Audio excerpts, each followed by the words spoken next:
Hey everybody,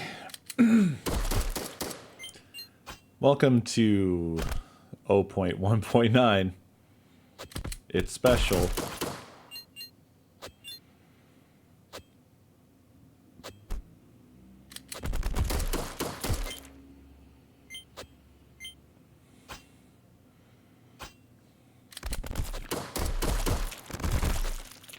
It does this sometimes. It seems to find these little corners that it likes. I don't totally know why. But congratulations, you won, I guess. There's still monsters, obviously, but you're not going to be killed.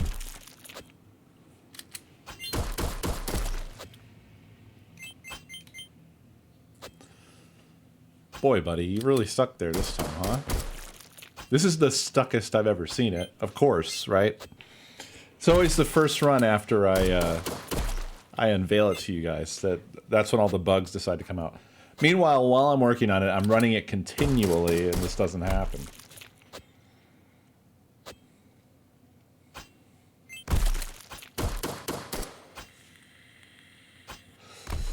Well, I did make some changes. Those changes probably caused this.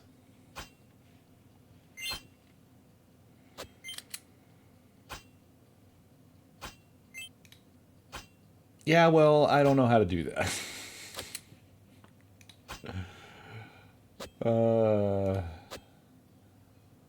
Let's start it over.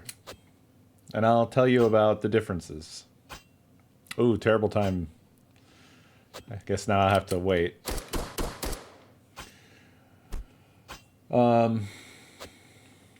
Did you guys notice all the changes?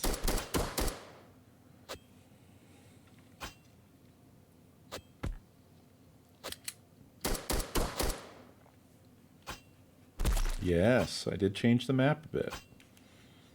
No, that is not a change. The HP bar has always been wobbly. It's something to do with the fact that Minico here is a physics object.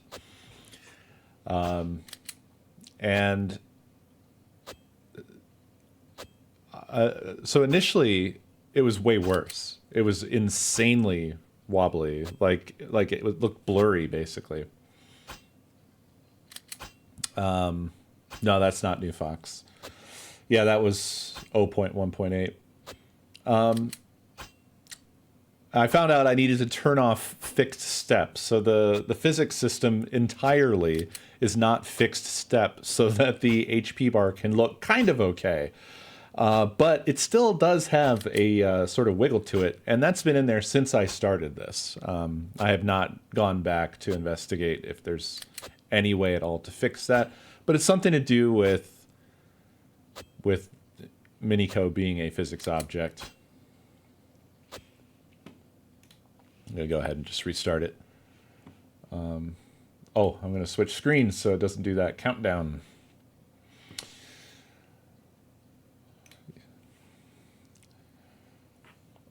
So yeah, that's not new. No, the clone isn't doing any damage, so that was probably just a coincidence. But yes, clone is working now. It seems to trail the physics object. I don't know. It's weird. If you look closely, actually, it's harder to see with the weapons because most of them are pretty fast, but they all do it. They all have a little bit of wiggle. So, anyway. Funny thing is throughout this update, I actually ended up turning up the physics frames per second, or steps per whatever. Physics is technically updating faster now. I put a lot of effort into trying to resolve the issue with monsters being able to get out. And many of you did notice that they are behaving differently now. And that's because they are no longer colliding with each other. So that's why they are stacking up. It's actually not a desirable outcome.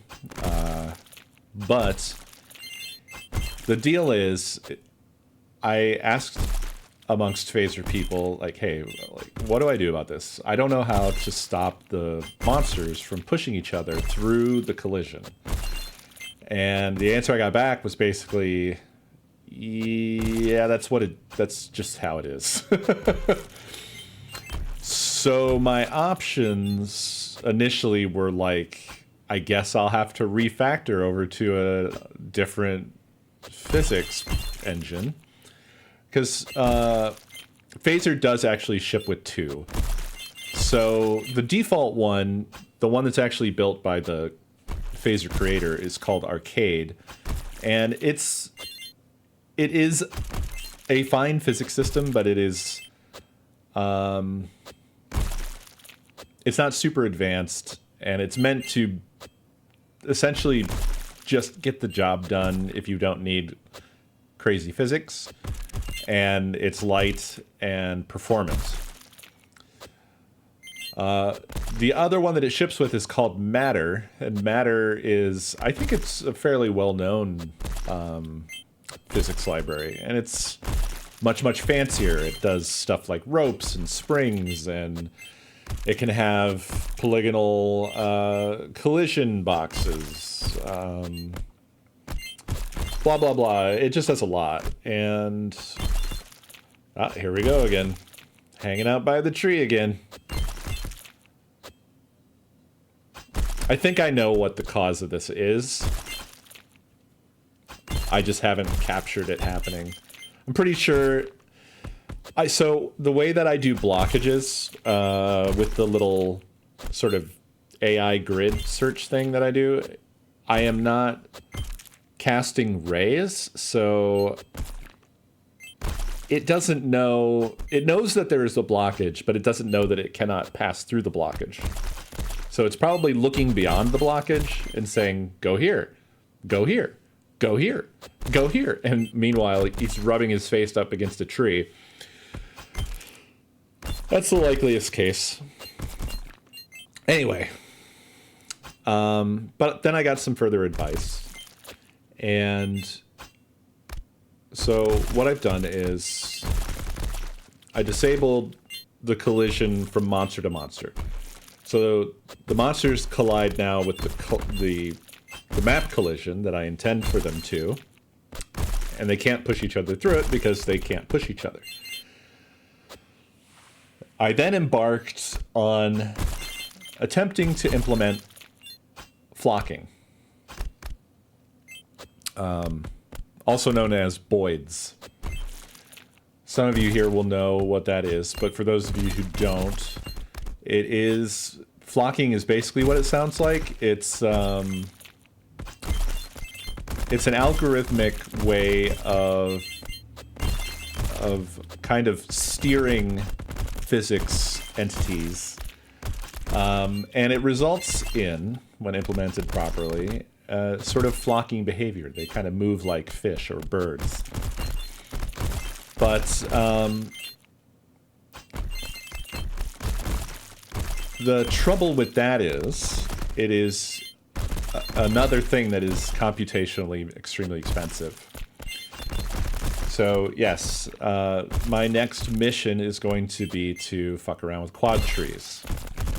I have looked into quad trees at this point and have an understanding now of what's going on. My initial, uninformed take was like, I don't see how that could be better because you still have to iterate over everything to build the quad tree, so like I don't get it. And it's unintuitive, but it does reduce the number of choices in the grand scheme of things. So that's what's going to have to happen. And I need that in a lot of different areas. So I might make multiple quad trees, really, because right now the biggest computational sink or drag or whatever is the step taker, which is the AI for Minico.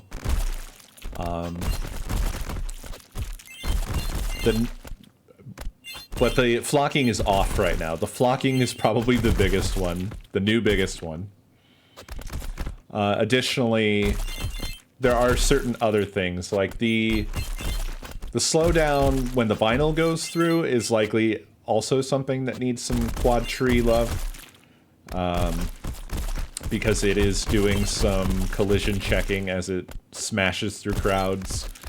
And it's probably iterating over every monster rather than in a nice little area around itself. So hopefully version 0.1.10 is going to be the quad tree version, the quad tree update, and we'll see if that helps. Because I would like to do a lot more things per frame that are definitely also going to be computationally heavy.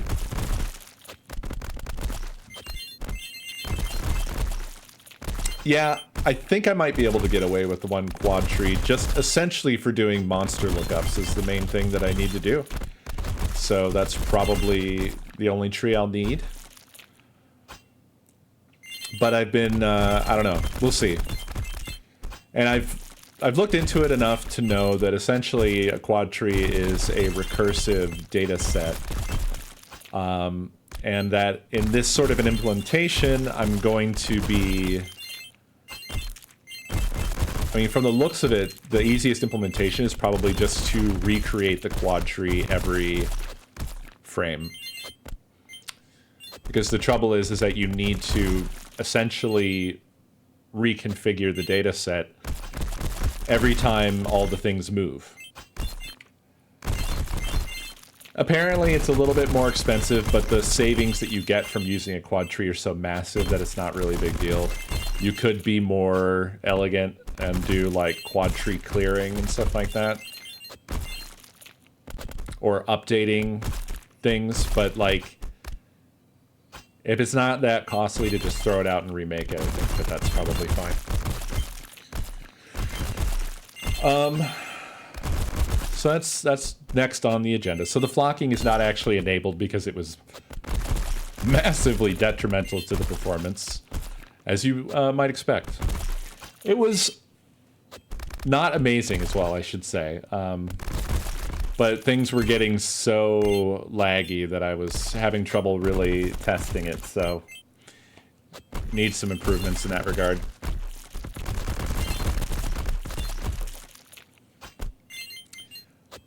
It's not a super complicated thing to write. I've already learned how to write it, and I'm interested in writing it just so that I understand it better. I think Phaser actually provides some tree of its own. I think it has something called R-tree. I'm not sure if it's the same. It might not be. Yeah, the level's expanded a little bit. There's also some details that I fixed. The map actually has a lot of enhancements to it. One thing is, I was using a sort of literal interpretation of collisions. So collision data was associated with tiles that were actually doing the colliding. In the end, I decided that sucked, and I moved to an approach of just having a collision layer and special sort of debug tiles that I use for specifying certain information that I want to use. And so now there's a layer that just provides the collisions, so I just draw those out. And then mostly no more out of bounds, Del. There are still scenarios caused by some of the other changes that I've made where things will end up out of bounds. But much rarer. I think you can see, hopefully you've seen that there hasn't really been many out of bounds.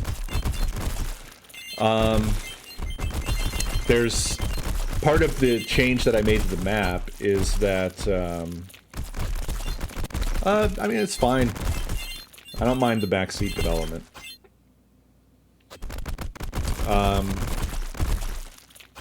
The map tiles, so the collision layer also has other data, so all of the tiles on that layer that aren't collision are spawnable tiles, and that's the set that I use now for spawning the monsters, so that they can't spawn in collision areas, which was an issue. So that's resolved. But you have noticed that some monsters now spawn inside of the camera view. And the reason for that is that I disconnected my code for making sure that the spawn point wasn't inside of the camera view. And it's solely using the spawnable tiles now. All that I need to do is enhance that to eliminate the ones... I have to do this every frame, but I have to eliminate the ones that are inside of the camera from the array of spawnable points.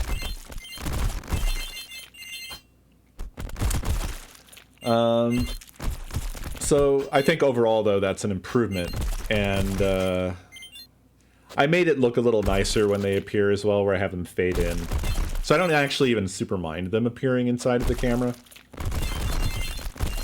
But it is more ideal if they're not spawning right on top of the character, for sure.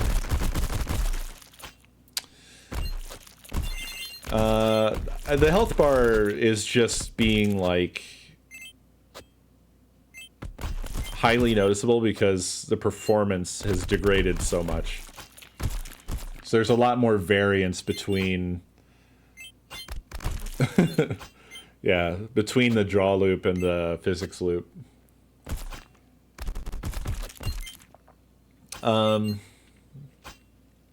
What else? There's so much, actually, that has changed. The power-ups and weapons systems were entirely rewritten. Not the functions, like the individual weapons and things like that. There were updates, but what they did and how they behaved has not been rewritten, so that's all the same. Unless there were some fixes, like I fixed the clone. Surprised nobody has commented on the fact that you can see cooldowns now. Maybe it's just too subtle.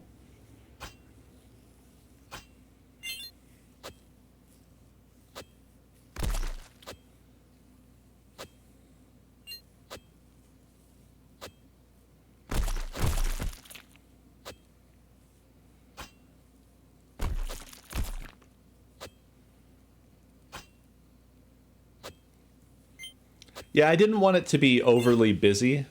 I wanted it to be subtle. Unnoticeable is perhaps not what I was going for. But that is the actual cooldowns for all of the abilities and weapons and stuff.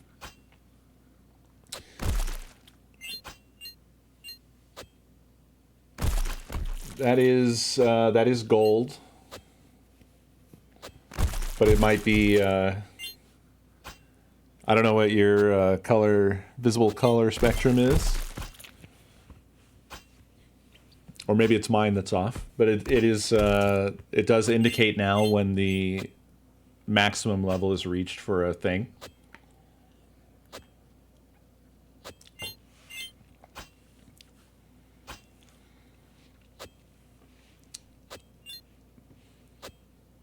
So... The weapon slots and all that stuff is all super fixed now. It should not be possible for there to be any fuckery with that anymore.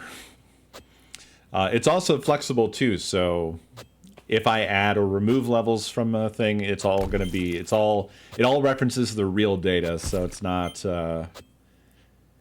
there's no magic numbers, there's no hard-coded stuff there. The cooldown timers are actually coming from the clocks on the individual classes, which is nice.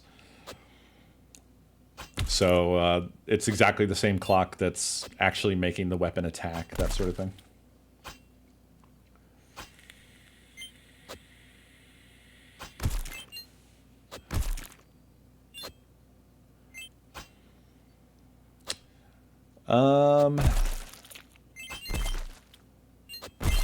Another thing, and this is probably related to why gets somewhere and stops. Although that little dance he did before, that I had never seen before, so I don't know what's causing that.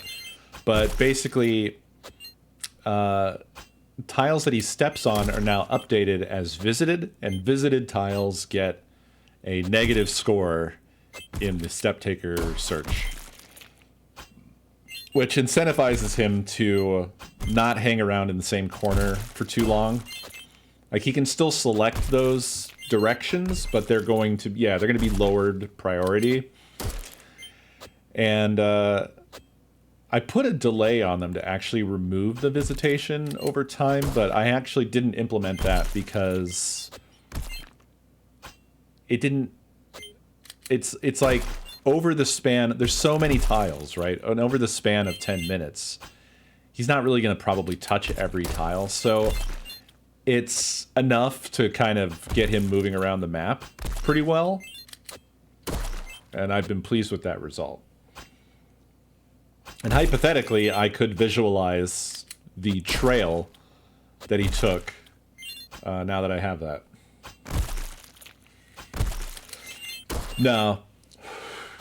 He does not visit every tile in a run.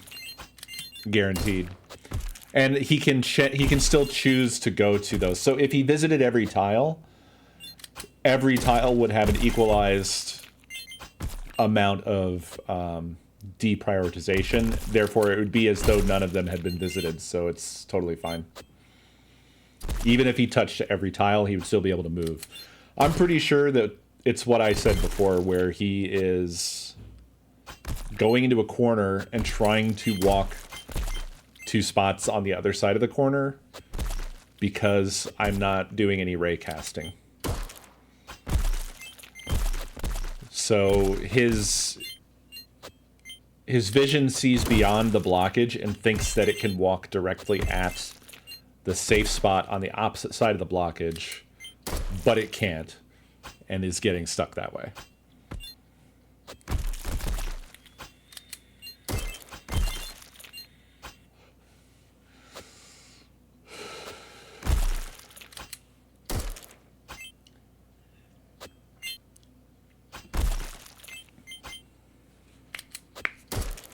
Yeah, making it less desirable the longer he's in a spot could be good as well.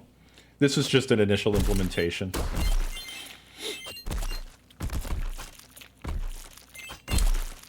The whole thing with this, for me right now, is I just don't have anywhere near the amount of time that I'd like to have to dedicate to this. My life has become very chaotic, where I feel like an eccentric, insane person, because every moment that I'm not working or streaming, I'm now working on this, slavishly. And I just feel a little bit crazy lately.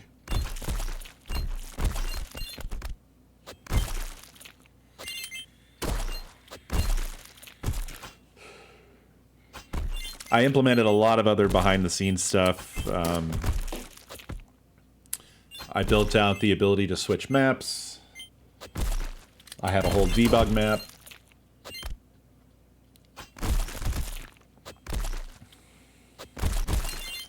Yeah, well, so every monster is a different configuration, and therefore I could have the... I can just bake the flocking rules into the predefined configuration that every monster spawns with, so yeah. I'll be able to give them different levels of separation or alignment or cohesion or whatever to change their behavior. I think one of the problems I have is that I'm using a built-in for their actual movement to a target. I don't think that that's super compatible with a roll-your-own flocking algorithm, so I might end up having to write my own targeting too. I also did not include collision avoidance, because that's a whole other thing. I think that's also going to be a case of needing to cast out rays from each monster to identify and avoid obstacles. That definitely does cause some issues with their the fact that they don't bump off of each other. That used to basically resolve a lot of what happened. Excuse me. That sort of inherently resolved a lot of collision problems because they would just sort of bounce off of each other and go around, you know, like trees and rocks and stuff. I have obsessively watched all of Sebastian's videos, and I am always, whenever a new one comes out, I leap to watch it. And I revisited his Boyd's video, which is unfortunately not much. He doesn't really do a lot. He kind of glosses over the whole thing and focuses more on spirals. But it's interesting anyway.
Sorry, just responding to something that I should have responded to sooner.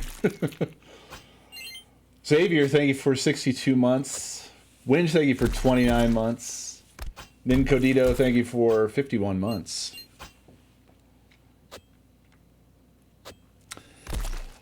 So where was I? So clone is working. I changed clone a bit to increase the cooldown delay. Because once it was working, it was so dominant. Like, for it to seem like it matters, it needs to be up for a longer time. But then, the longer it was up, the closer it was to its cooldown time, which meant it was almost up all the time, and then monsters were just never attacking. And I was like, this doesn't seem right. So, I increased that cooldown significantly. And then, what else? Monster values have been tweaked. Now, I don't know how well that comes across, but they're a lot more fast and aggressive now. Including the zombies. That's partly because I didn't get super great results with the flocking when there was a really huge disparity in the speed between various different monsters.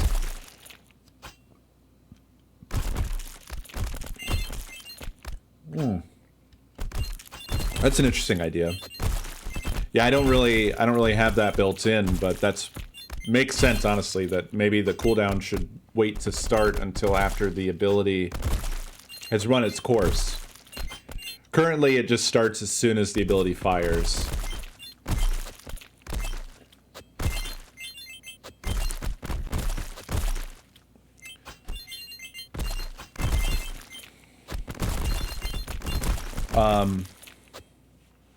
Also, I tweaked when the ability kicks off after you actually get it. So now, the moment that you get a new ability, it fires off immediately. Previously, it had to run through its entire cooldown before it would fire for the first time. But I like this better because this gives you the opportunity for, like, maybe clutch saves and stuff like that. Like, you're voting for something and you're about to die. Maybe you'll get the co-cake and it will be just the heal you need right when you need it. Or maybe you'll get an attack that is just the attack you need right when you need it, whatever. So those fire immediately after you vote them in, or if you get them from a chest or whatever.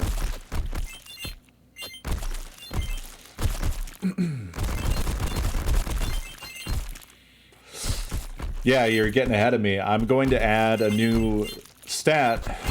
I'm thinking it'll just be agility, and agility will affect all cooldowns. So that'll be a new one on the power-up stack that you could get that will just incrementally lower down the cooldowns for everything.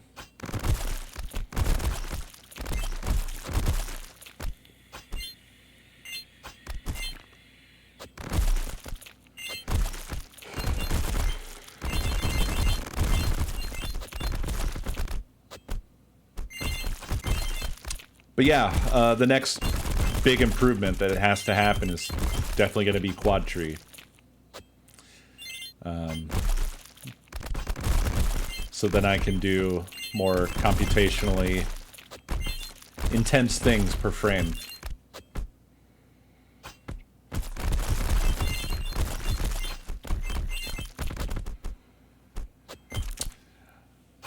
I think that's the majority of the big updates. No, I'm quite sure that quad trees are going to be a big performance improvement. Big. Because it's something that I've run into a number of times where I'm like, well, I have to iterate over everything on the entire map. I wish I didn't have to do that. I feel like I've said that to myself probably like 100 times while building this. And, well, you don't have to guarantee it because you didn't invent them. It's a well-known thing that I just wasn't that familiar with. But I've seen comparisons of the difference between, you know, just iterating over an entire array. I mean, like, it's very specifically extremely useful for my use case. And it's 100% the issue with what I'm doing. Like the step taker, the AI thing, every single one of those grids that it checks has to iterate over every monster. So just logically, if I can just query a quad tree for a range and then only iterate over what it returns back, that's going to be vastly superior to what I'm currently doing. And I did some profiling, and I did see that the step taker is like this huge. It was like, it was, I think, 35 milliseconds per go. So that's every frame. That's massive. Every frame. For 60 frames per second, you need to be at like 6 point something milliseconds total. For everything that's happening, and I'm at 35 or whatever. So, yeah.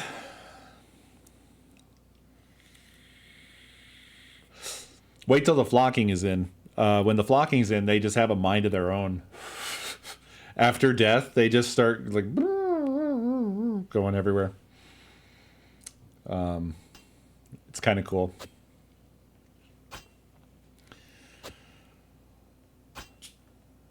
I finally got the gates on the little morgues or whatever the not morgues, whatever those are.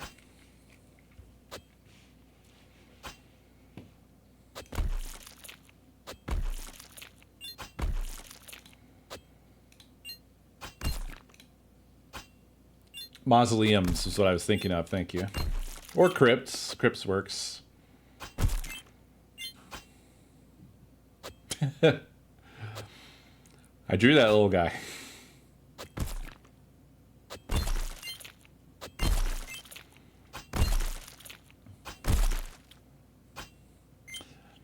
I wish I could do pixel art like any of the rest of this, but I cannot claim.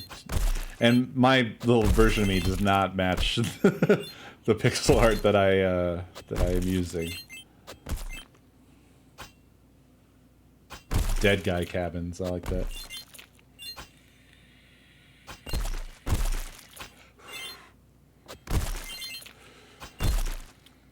But I think it's on the road to some really, really nice improvements in the next couple of versions.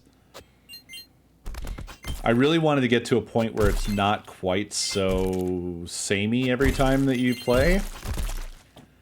We've kind of been in a rut for a while where the game gets to like 6 minutes and then you're probably gonna die. And it doesn't feel like you have a lot of options to change that.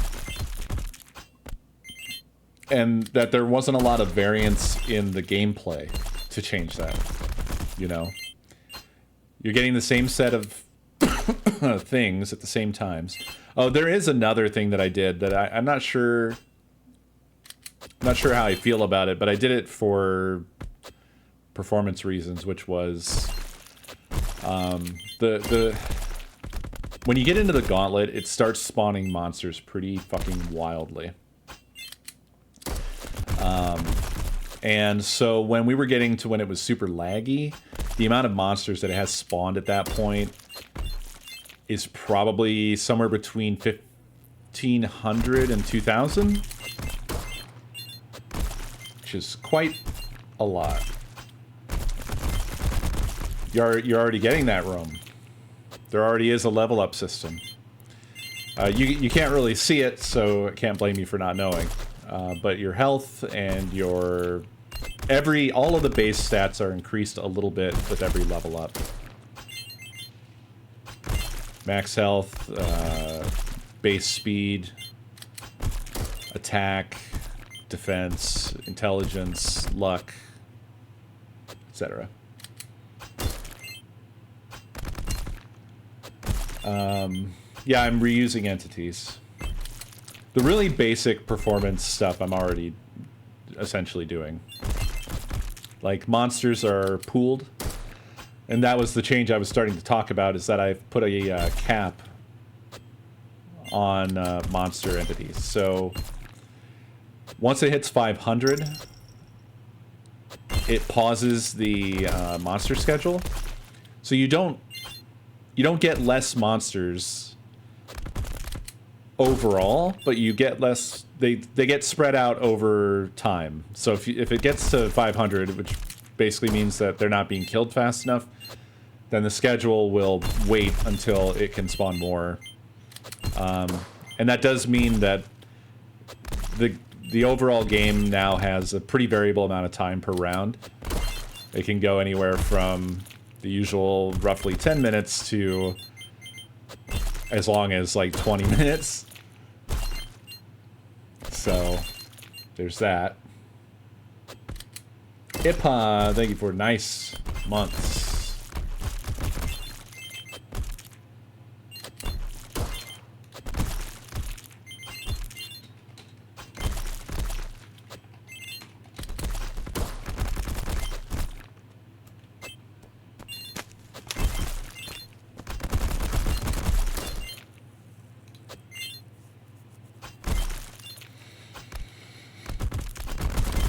Thank you for the raid, Dirty A.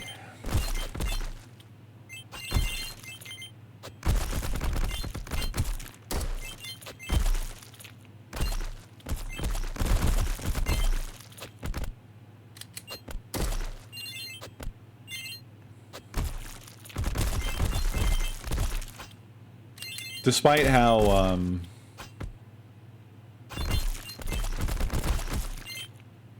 much of a struggle this may seem to be, I feel like I'm learning new stuff at a rather insane rate with this.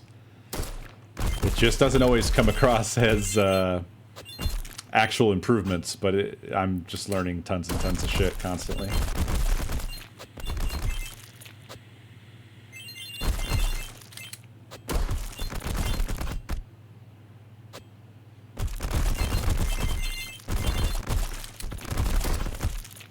Yeah, good old Factorio. God, I wish I could make games like that.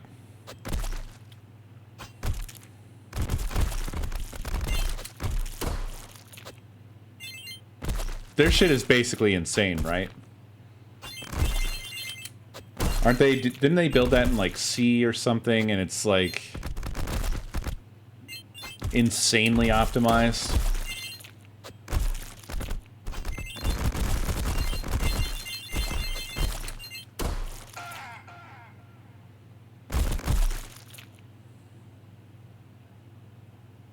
My ass?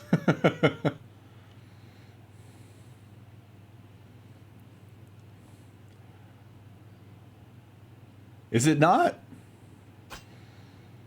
I thought that was like one of the special things about Factorio was that it was like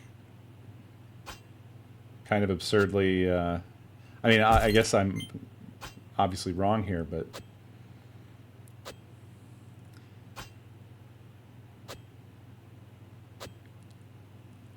I mean, just from playing it, I had the impression that it was it has this really bizarre sort of look to it almost, because it's such... There's so much going on. There's so much going on. Right. So I interpret that as insanely optimized, but maybe I'm wrong. It's more optimized than Minecraft, which is famously a total shit show. So you're saying it's not the worst, but it's like second to worst. I would love to know, like, what do you submit for like an insanely optimized game?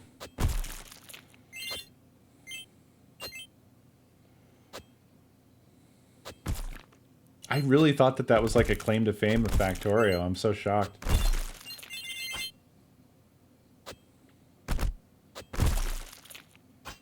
It's not an argument.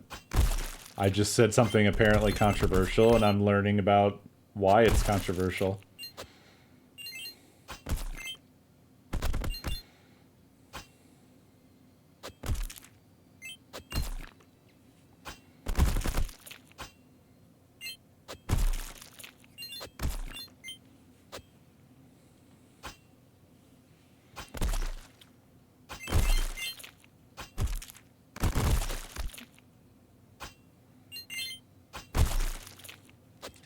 I think I got that from a friend of mine who is a little bit of an insane programmer.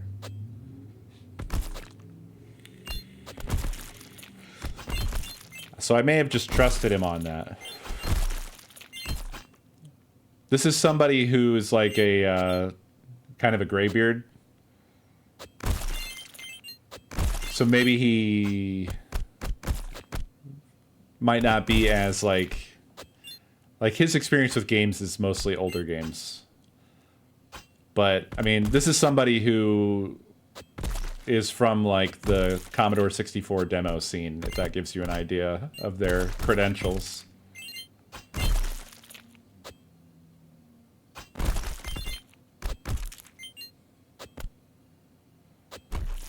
Kind of like an old school engineer style programmer.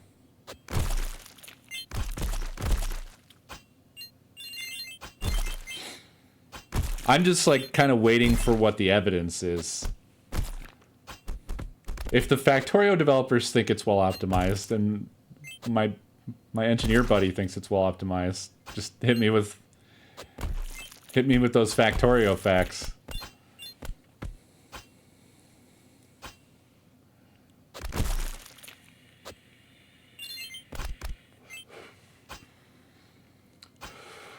You're rocking my world slightly, because I kind of always thought of it as like a goal to aspire towards.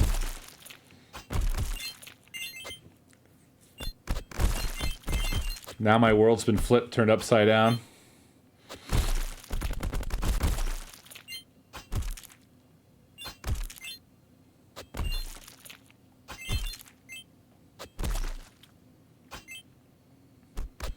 Oh yeah, I check those out now and again. Probably more than I should as somebody who like hasn't really played the game in a long time.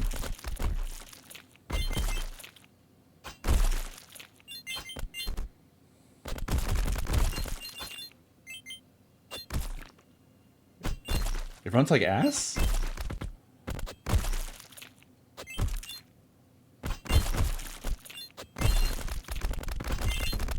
I'm starting to feel pranked.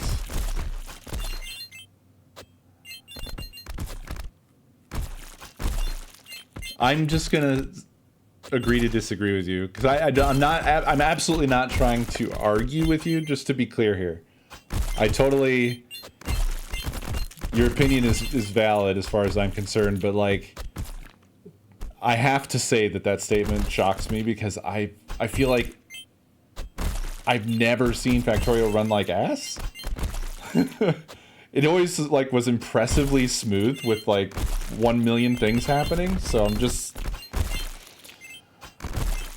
I'm not trying to browbeat you with that. Just to be clear.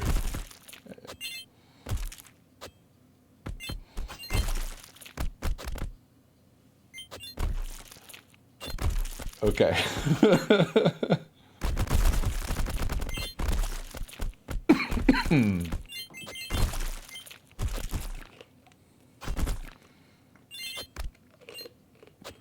To be honest, my aspirations based off of like my perception of Factorio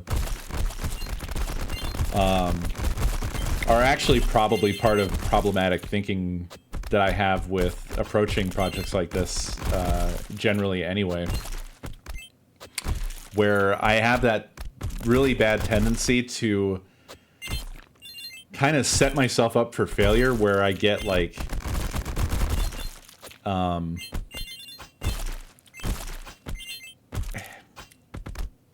perfectionism is not a good description of it, but it's like the road to something that is really featureful and performant and optimized and all that is a long road, and it's a hard road. You don't just start at the end of that road, but some part of my brain wants that whenever I do stuff like this, and gets defeated really easily.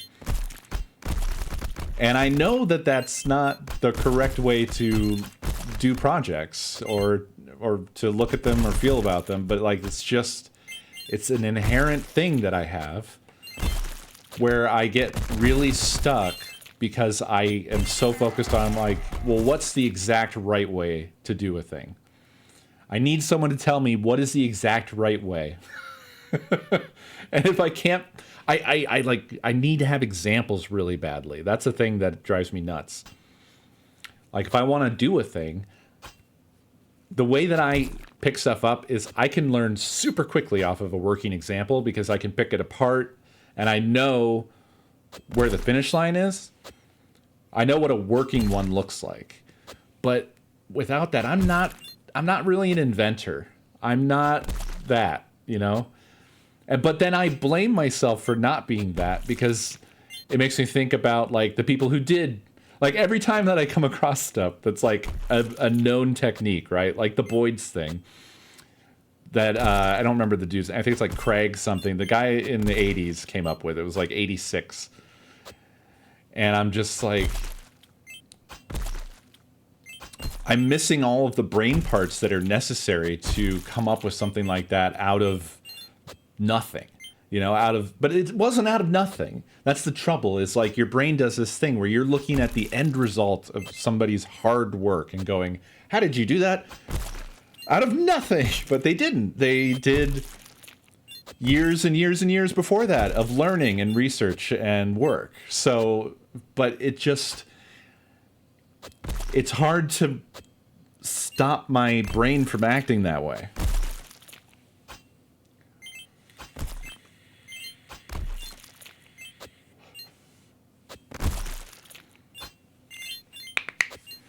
I refuse to look at anything that jQuery does. I see jQuery, I delete jQuery.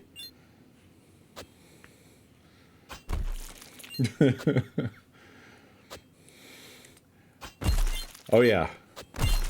I live, we're opposites, Al, is what we're finding out tonight. Dude, I am so post jQuery, my friend. Yeah, vanilla JavaScript is so much better for everything that you could possibly want jQuery for. Yeah, the APIs are all there, like... Ugh. I just don't... I know what you're saying. I used to like it, but I've migrated away from it to where now I kind of...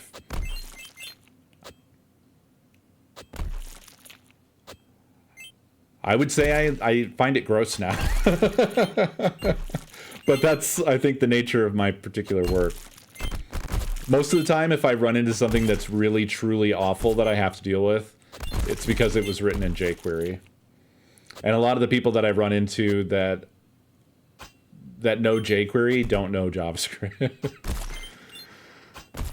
So it tends to be a flag that indicates bigger problems for me than anything.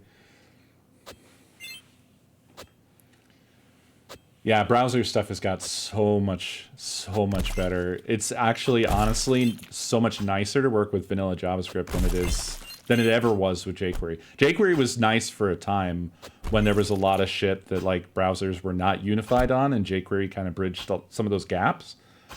And also, I was a lot worse at JavaScript at the time, so jQuery was like a kind of my savior. But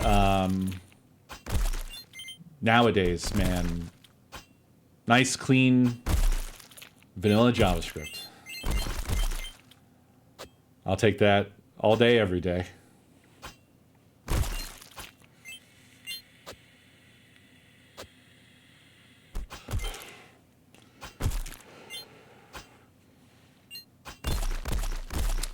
There are some things that it provided that were kind of nice that you still don't, you have to, kind of write your own, like, animation stuff, if you're going to be doing, like, UI stuff. But I don't know, I just find that most of the time, that's not that bad with just CSS and vanilla JavaScript. Night, Felix. These days, at least. There he is, stuck to that tree again. Or stuck to a tree. He goes in a corner. That's what I'm seeing. He just gets in a corner and then he just hangs out.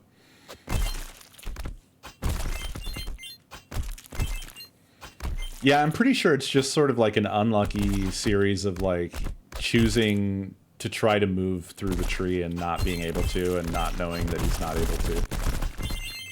Pretty sure that's the case. Anyway, I hope that we're on the cusp of a lot of really cool improvements for this. Because I'd really like to move on to bigger features, but I just feel like I can't as long as the fundamentals stuff is kind of jank.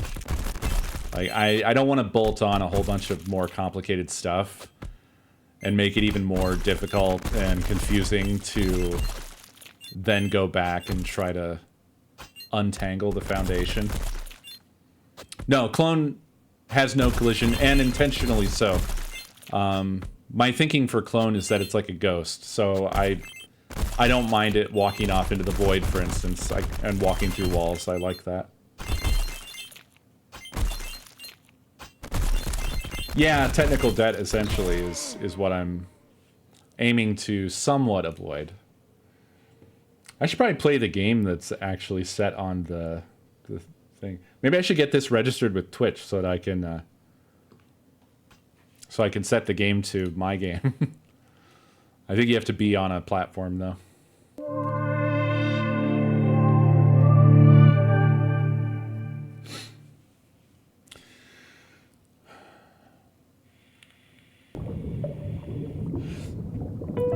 if it counts if I were to put it on, like, itch. I'd probably have to change the name, though. I mean, it's surely a...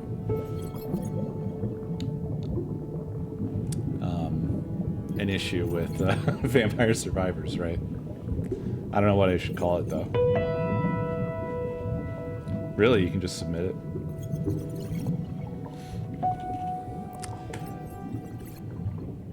That would suck to get in a tangle with them, too, because of the fact that, I mean, this is absolutely an homage sort of situation where I just really like Vampire Survivors. And also, I was super inspired by the fact, like, once I learned that it was on Phaser, I was like, holy shit. I'm on Phaser. I make Phaser stuff. I didn't know that you could make things that people could call a game with Phaser. Oh, really? Yeah, I loved that game. You added that yourself. Nice. That's, did they also do the fishing game that we played last year? That might have been the same developer.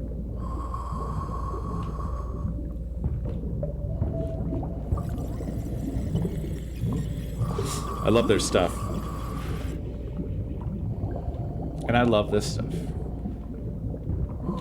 But yeah, I was just really hugely inspired by that. And I thought, you know, I should try and make something real for once. I should see something through. I make a lot of, like, silly, goofy, sort of toy-like things, but I never really take anything far enough to learn the real ropes of doing stuff like that. Okay. You know, I wonder if I want to have an authentic experience here. Shouldn't I hook up my PlayStation controller, probably? I wonder if it'll recognize it and show me PlayStation controls. If I could find the end of this cable. There we go.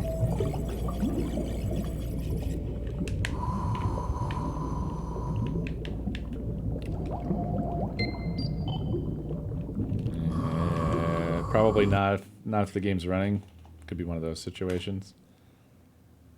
No, I don't care. I didn't do anything.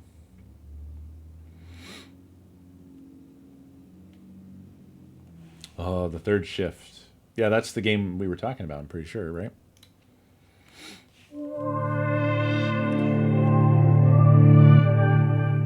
Yeah. Yeah, I don't get on Twitter anymore. And it is definitely... Oh, come on, really? No controller support at all? Or is it just my controller doesn't work?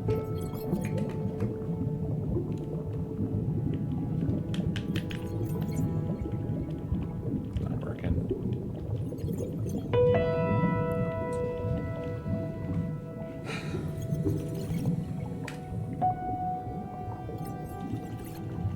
Oh, this stuff works now. I wonder if that was like a quick update. I wish I could turn the frame rate higher.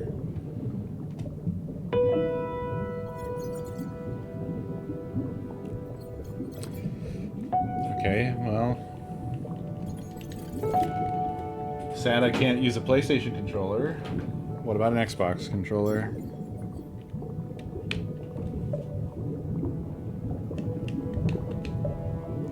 Yeah. That's disappointing. It's a mock PlayStation 1 game. I should be able to use a PlayStation controller. Yeah, I should lower it down to 30, right?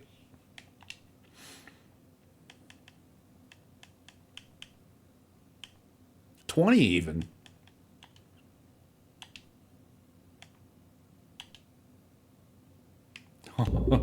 Now this is authentic. Let's go.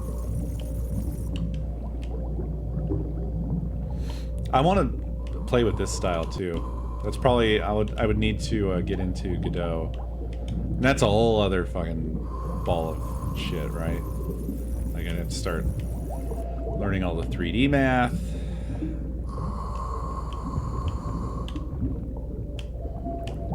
I would have to put a 3 next to my vectors instead of a 2.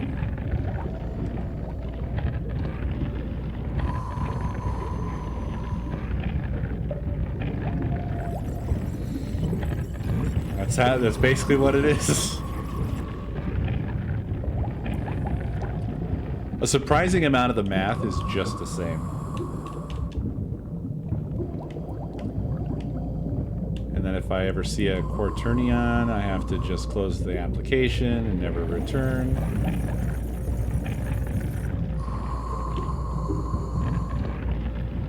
And there we go. Did I end up getting to this one? I feel like I did. Because there was a platform up here, wasn't there? I think I already did that.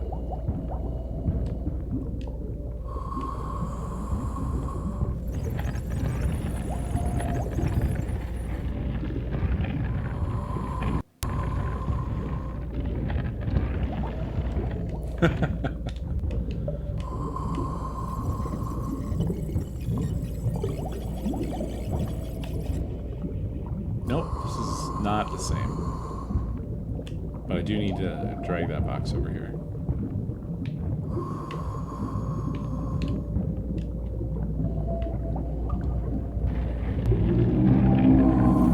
Sid, thank you for the biddies.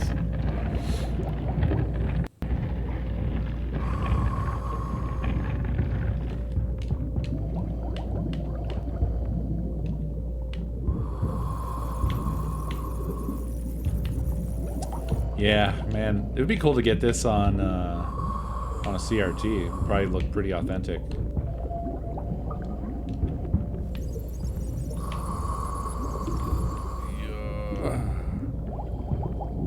I've reached another cave. More mining equipment. I can see what looks like fossilized remains, or are they bones? I'm assuming that she's well dead already. Whatever happened before we ended up in this place, she was probably dead or dying. These are like her fleeting final brainwaves as her brain dies, imagining some sort of underwater adventure.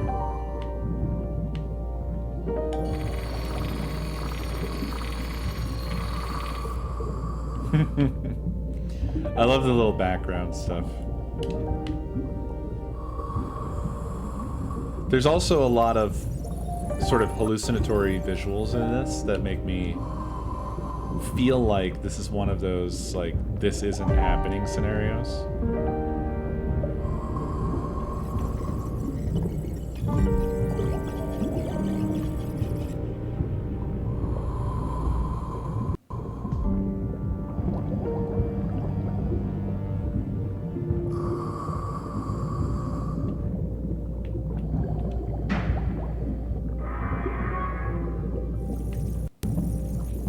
Get box.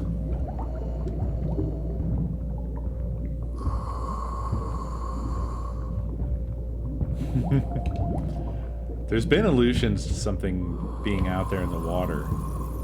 I'm seeing human-made walkways and doors. The people from the facility must have been doing work down here. Was it excavation or something else?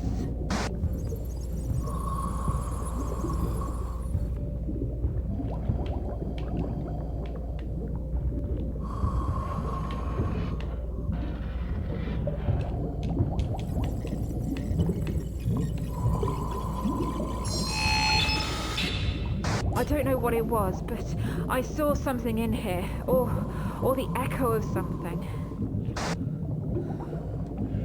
The sort of jump scares are pretty silly.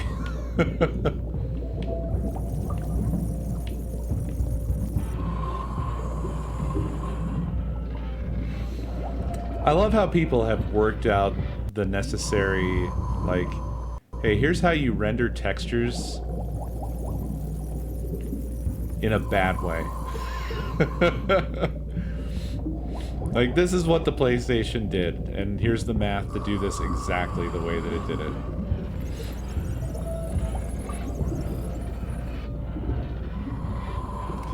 And people have done this aesthetic now enough to where that's like just a super known quantity. They've also done a great job in this of capturing like the full screen dithering look. The abyss was oppressive in more ways than one. Even with the advanced diving suits, I could feel the weight of the ocean above pressing down. But there was also this feeling that something had happened down there. Something had been uncovered. I was glad to finally find my way out. I don't think you did. I don't think you get out of this. I'm pretty sure you're dead.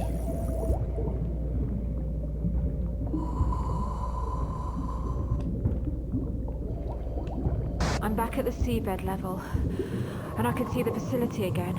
At last. I must have been in the abyss that I saw from the walkway earlier, the one that was connecting the two halves of the facility. I should be able to get back in from here. Said thank you for these. Is someone there? Control. Control, is that you? Come in, Control. Is anyone there?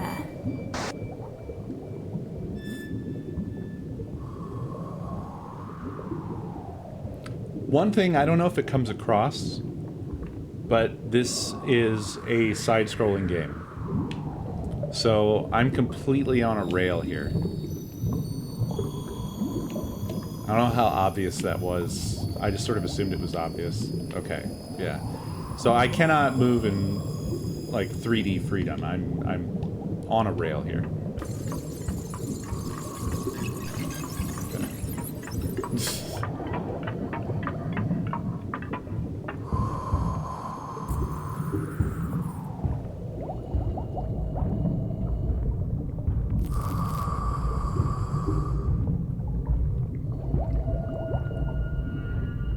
She's a really good climber.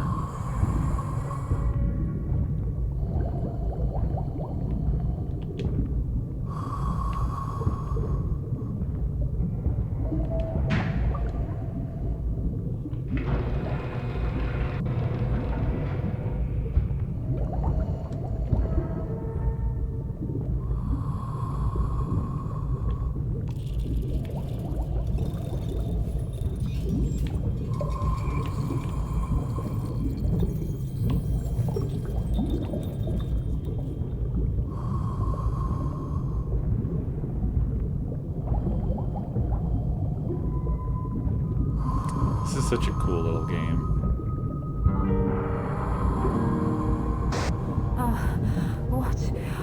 What are you? You are... I don't understand. What you want with me? What? I can't take it off. Change me? I don't know what that means. Leave me alone.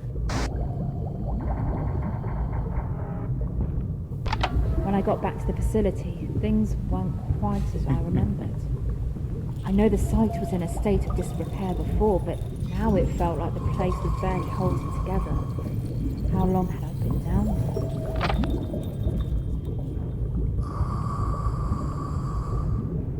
You're not alive.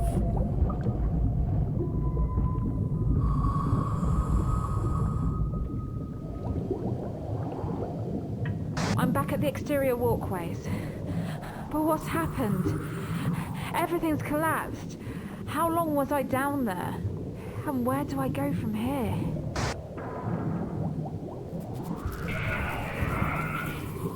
I can't. It would kill me. I still don't... Wait. What is that frequency? That resonance? If I could hear it better.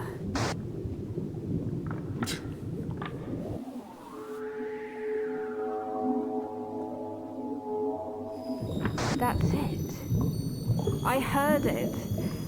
And I think I understand.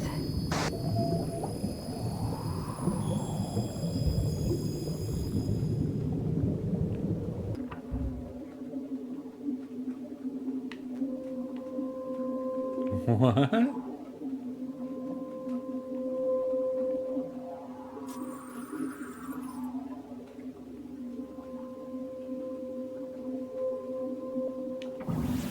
Don't ask me how, but I understand now that everything has its own frequency. I can hear it. I can hear my own frequency too. But more than that, I can change it.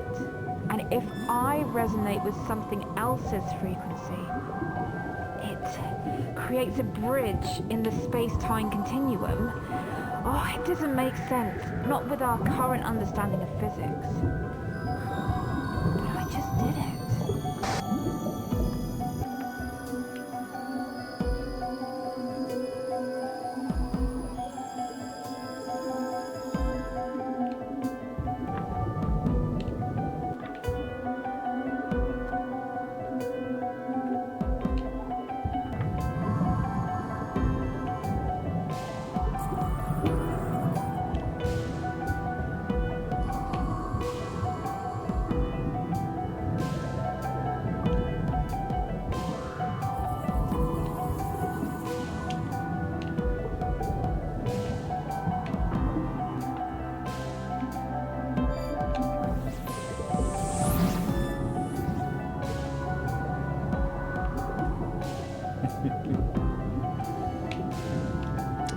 This definitely seems like a bad thing.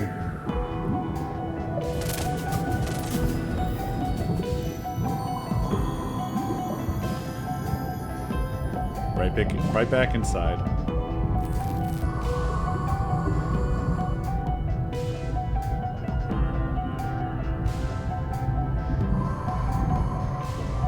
It's the central hall again, but everything's collapsed. Like the walkway outside. I need to figure out how to get back to the docking walkway and the bathysphere.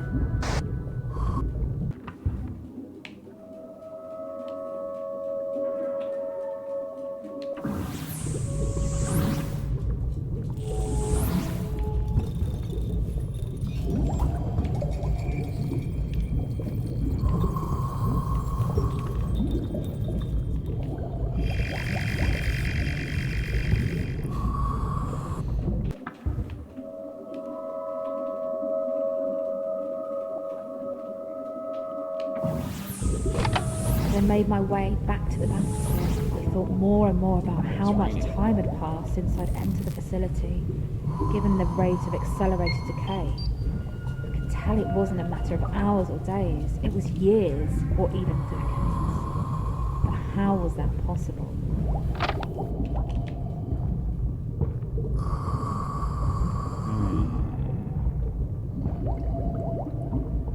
Where do I go from here?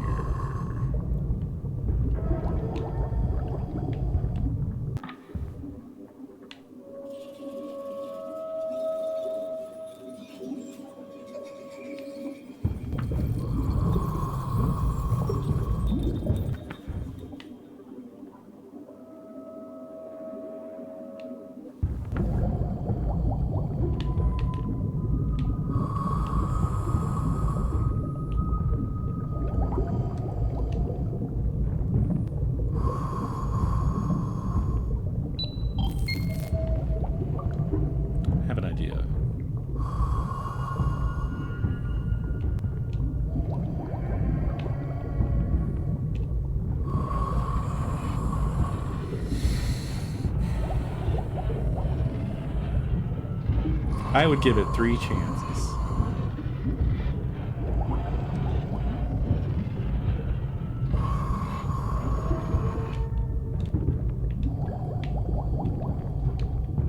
Aww. What a bunch of bullshit. That's okay. I have a backup idea.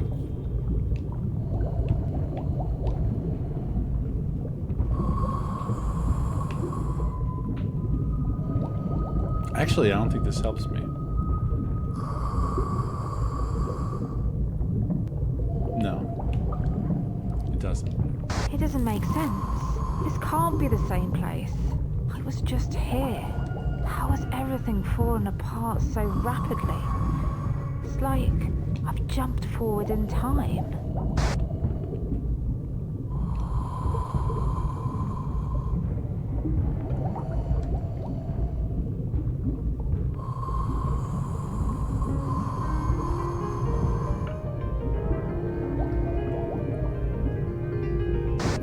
No! The bathysphere! It's... How am I supposed to get out of here now?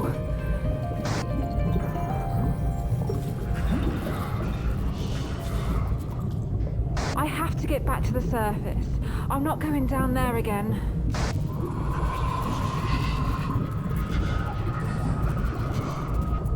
I don't think I have a choice.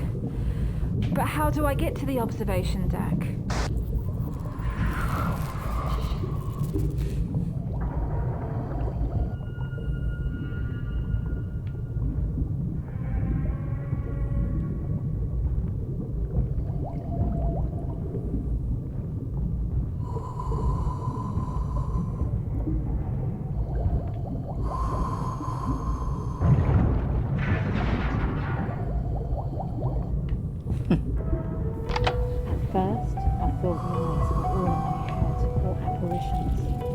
Maybe they were when I first arrived, but after I woke up in the abyss, I was convinced they were real.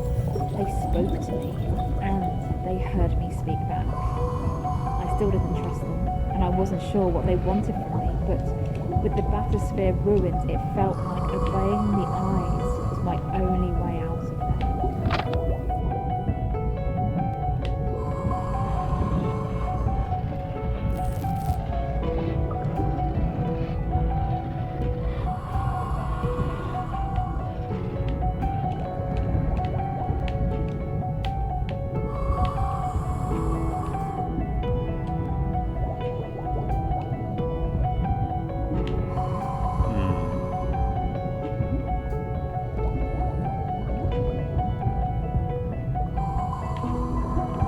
I wonder if I've trapped myself.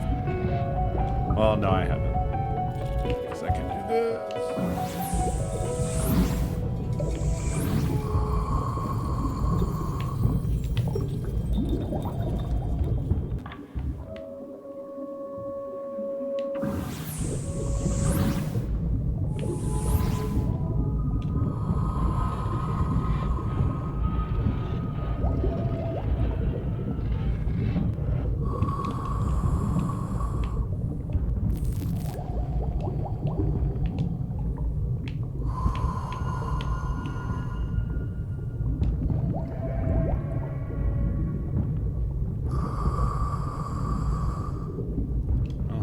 Get myself up there.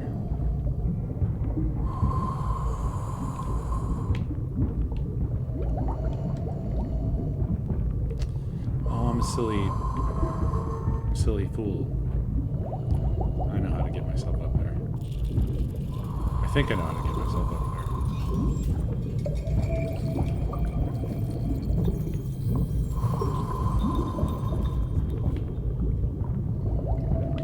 Let's get this back out.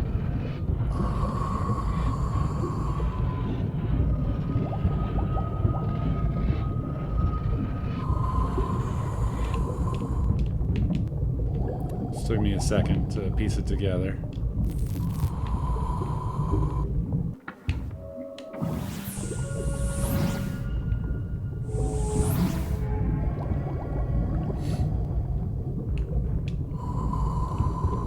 I think it's a, well, unfortunately, I will say that I'm absolutely going out on a crazy limb here, because this did have a tag on it that said Lovecraftian, and I almost deleted my Steam account. So it's probably more so like cosmic horror, existential horror, you know, that whole bag. I would say it's likable horror. The aesthetic is doing just about everything I need, to be honest.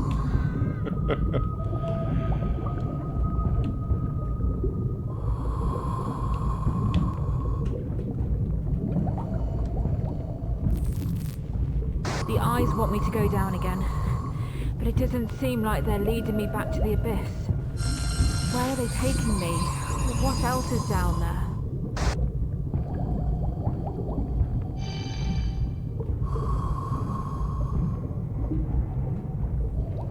They said I need to go up before I can go down. Is this what they meant?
It's those creatures I saw before.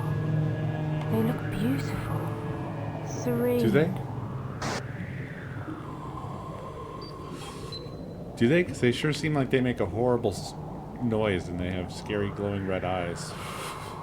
And I have a feeling they're the previous occupants of this base, most likely.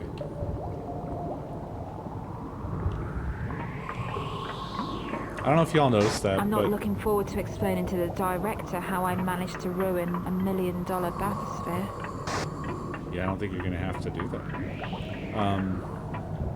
They even have the sort of like single black pixel seam thing. I think that was a PlayStation issue. What is this? I didn't see this during the approach. This is Am I absurd. going to have to climb it?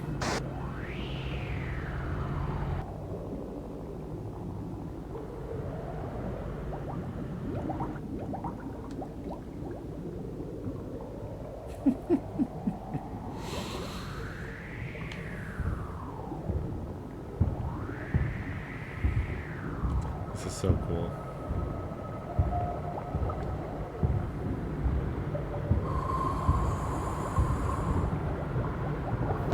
Thinking back on it, there are a lot of things about my time in the facility that didn't make sense. That might just be my old way of thinking. I've changed since then, and it feels like things are changing around me all the time.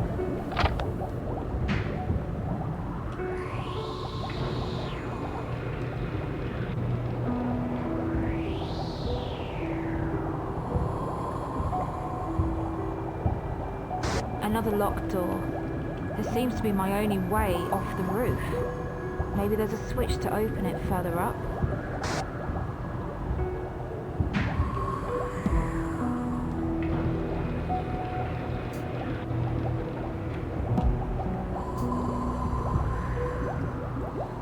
Yeah. I don't know why this structure's here. It doesn't seem to have any function, but this isn't just random debris. It feels almost like it's purposely designed to test me. Yeah, it's a video game level. Crazy.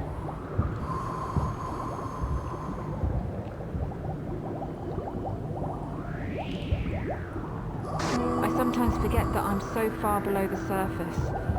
At first, every action I took in this diving suit felt laboured, but now I hardly notice it. I wonder if the people in the facility felt this way. I've been thinking about what's happened to me, about why I can do what I can now. The eyes did it to me, or whatever being they belong to. They changed my resonance, but they had to bring me forward in time to do it. Maybe the rules are different here.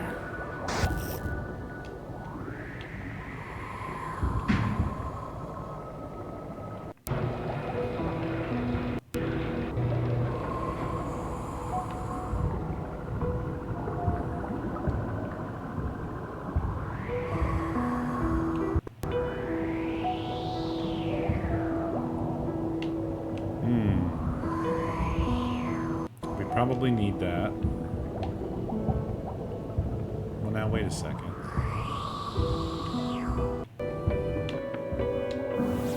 It took me a while to get used to it, swapping places with things. At first it felt like I was being crushed and spat out at the other end, but as I've got better at controlling my frequency, I've been able to avoid that. I also think I might be able to change the frequency of things I swap places with. I wonder if that's possible.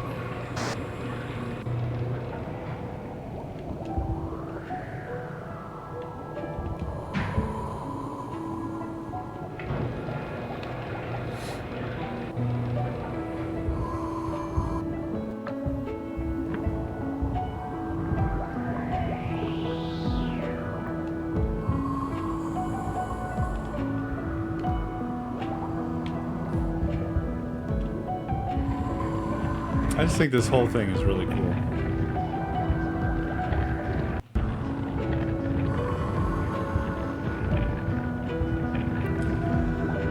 For me, it's just got a lot of pluses. The aesthetic is primo. The narration is surprisingly good, beyond what I expected for something like this. Can I get this past the switch, or do I have to teleport it past the switch?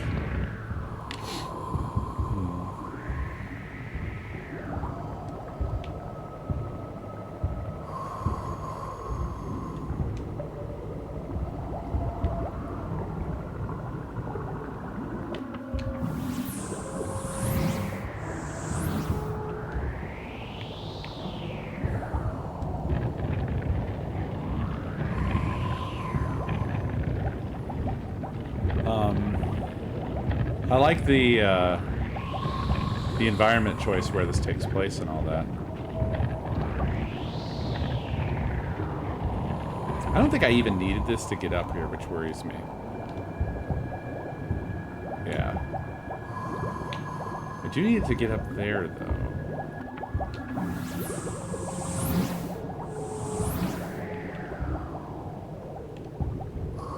I think I might need more than this block.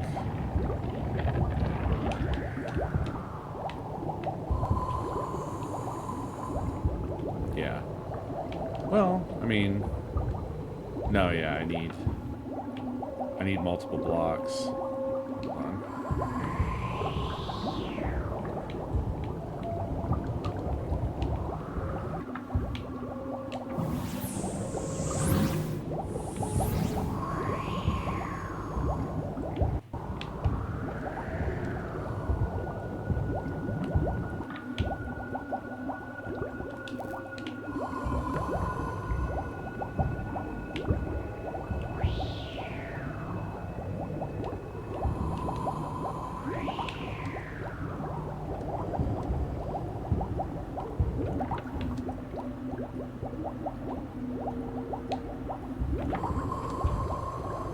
Well, if the camera was facing the right way.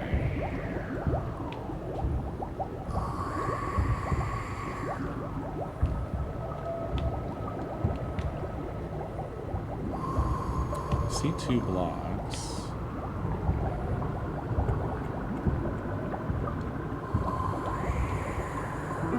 Is that one behind a locked door, though?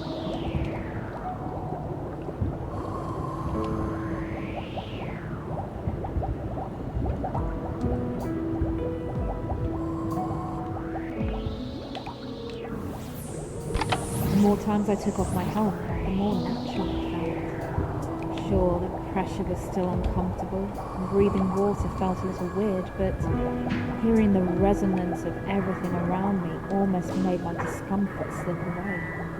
I started to forget.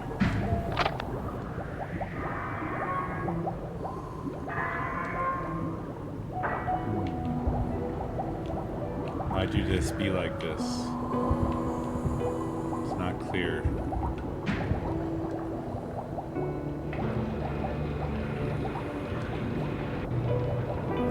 That's why this be like this.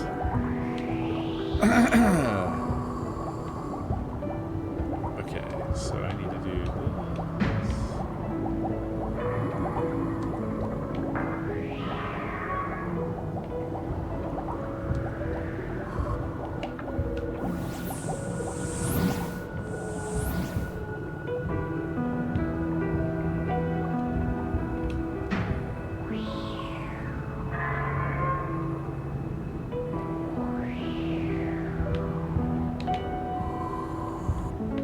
We don't get to keep that box.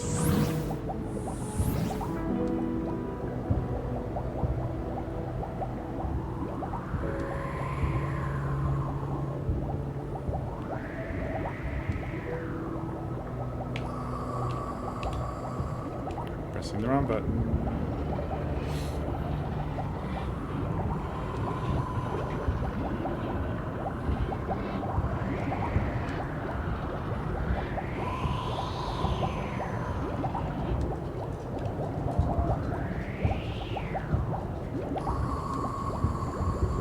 Man, how are we gonna get this up there, though? What the heck?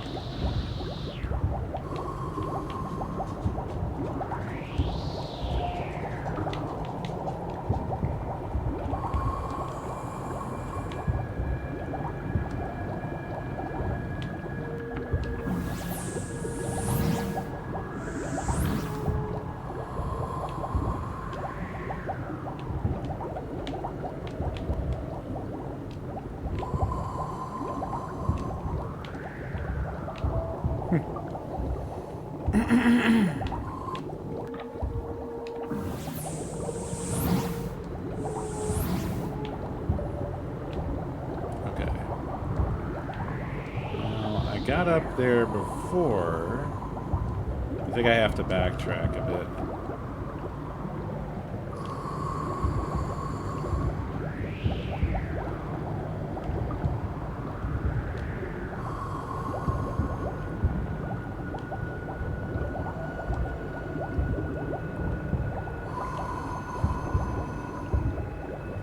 I mean, I want to say that also there's absolutely a crate over there I feel like they're requiring us to get as well. It feels like they were making a horror game and then they were like, ah, man, we made this really like fun mechanic and we really want to make a platformer level now.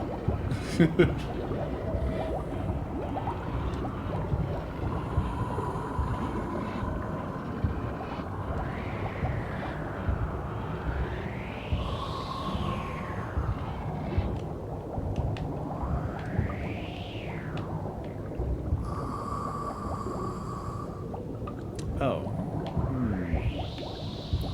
Actually, going the hard way here.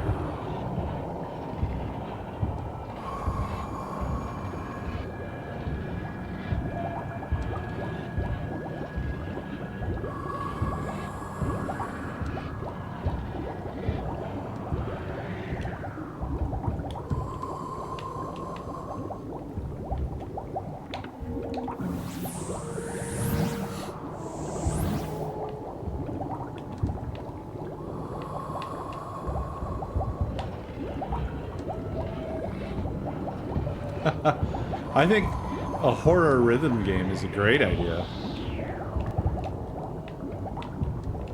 The only thing I can think of that comes close to that concept would be Necrodancer. I don't know if that's Typing of the Dead.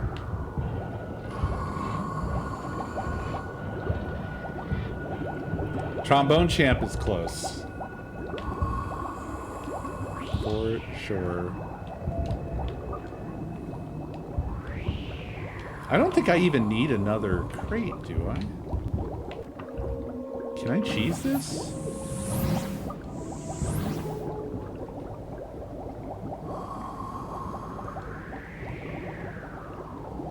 No, I can't cheese this. Oh yeah, Thumper. That game I've seen recommended on my Steam many times, and never did play because I just felt like, how could this really be like a horror game? Is it really gonna be a horror game? Oh, you made one actually you forgot? Or you forgore? Because these are different things.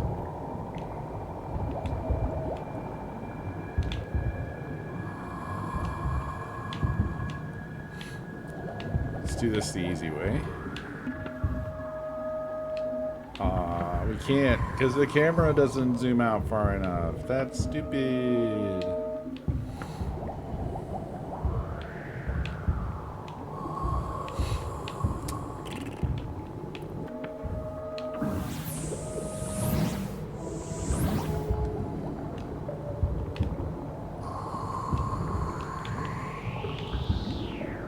Ah, that sucks.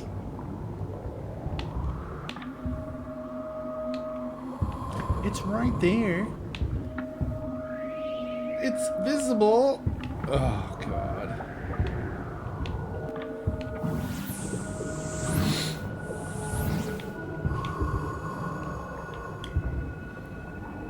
I think that this concept could have been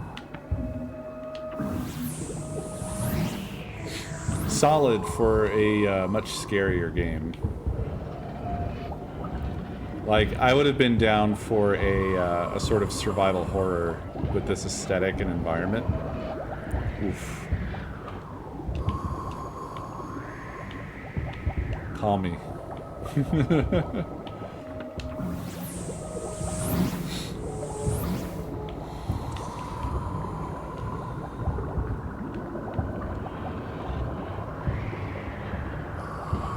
A horror city builder. Silly builder. I mean, horror city builder. That's a funny idea. How would you do that? Oh man, actually, you could do some shit with that. Actually, now that I'm thinking about it. Like, initially I was like, it probably would just end up being, like, horror themed, right? So it's just, like, spookier or something, but you could go really weird and abstract with it, right?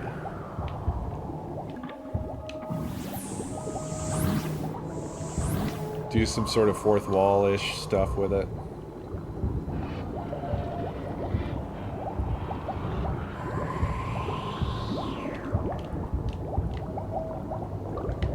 No, Dirk.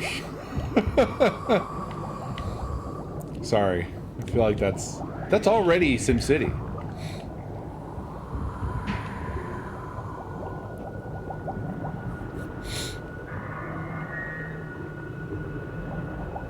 Ah, yes, the classic. You did the thing. Now go all the way back. Also, I don't understand why. Like, what was significant about the fan turning on down there, huh?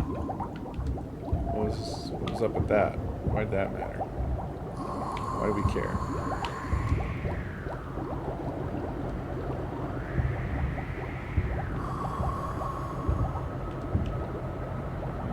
Did I fall too far? Oh, I have to take the little lift.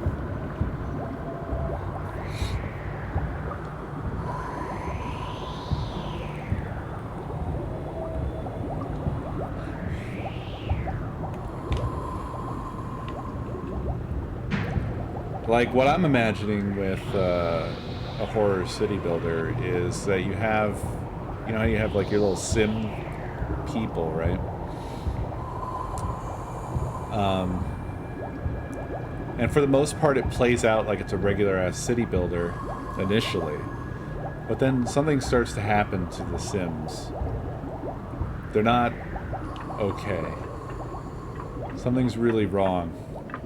And then all of the normal stuff that you would be expected to do starts to kind of unravel. It would be well designed if you had people involved who were really like sim heads, you know, that are really good at the city builders, all the little details and stuff, and know how you could twist that around.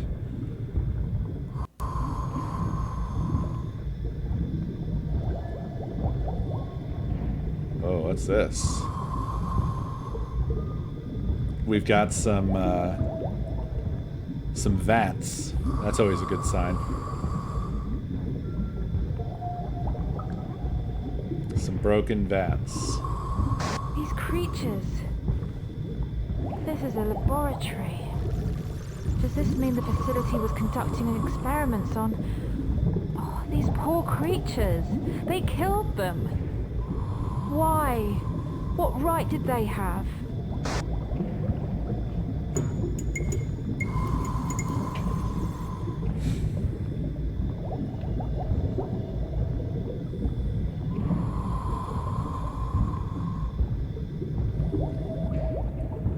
What happened to the people here? This was revenge. Payback for what they did.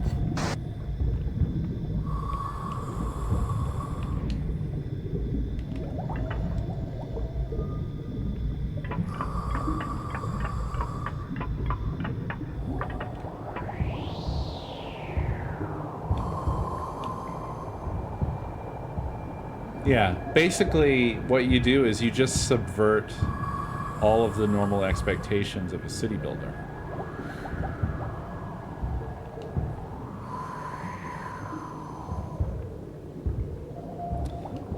And things start to go very creepily off the rails, but in a city builder-y I hear the way. eyes all the time now, with their constant whispers. I've asked them where they came from, but they won't give me a straight answer. They say I'll find out in time.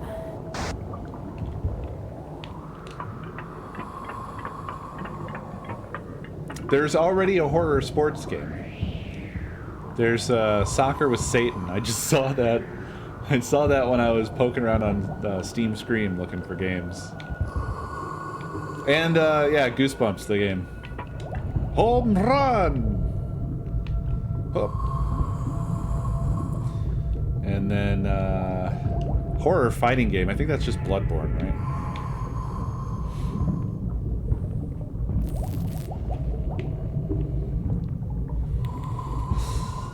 I forgot about the horror golf game.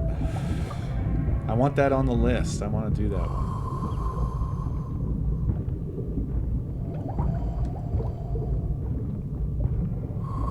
Well, I thought I was subverting the... There are some markings on the wall here. I wonder if they mean anything. Could I have missed some other things earlier on?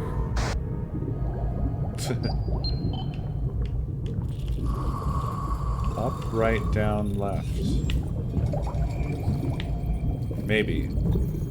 It's a bunch of kind of cockeyed triangles.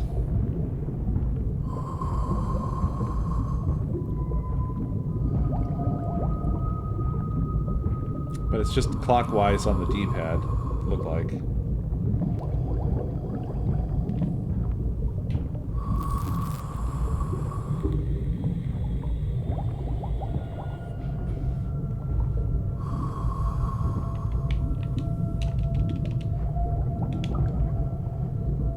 I'm ready to see what's down here. I wasn't ready before, but the eyes were right. I'm different now.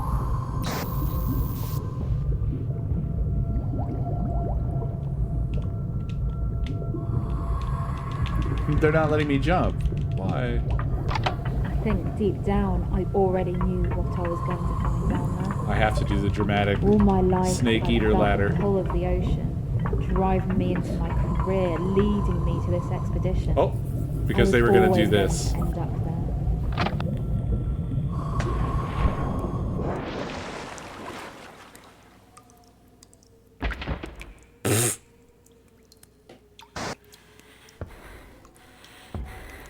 There's no water down here. How is that possible? The suit is really heavy, but I think I can keep moving. She's definitely not alive.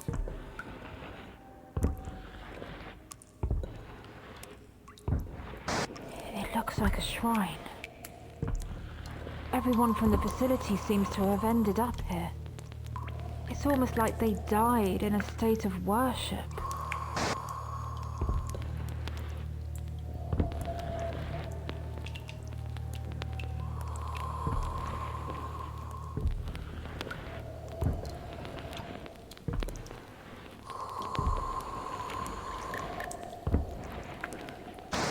I can see myself. Of course, it's me. It's always been me.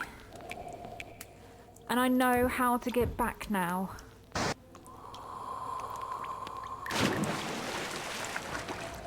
She's lost it. Sierra Echo 1, this is Control. We order you to immediately withdraw from the facility. Your behavior is jeopardizing your safety. Okay, Control. I'm turning around now. That's good to hear. I'm continuing to monitor your vitals, but I can see they're beginning to stabilize. Understood. I'm in control. I don't have to leave.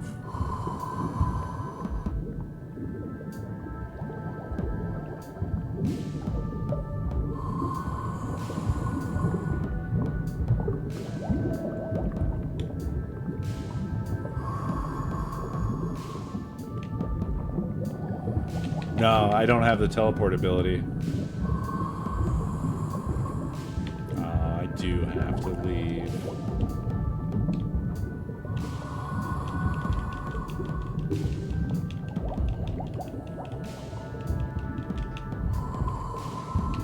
I wonder why it gave me the up. Oh, maybe at the shrine. Ah, damn.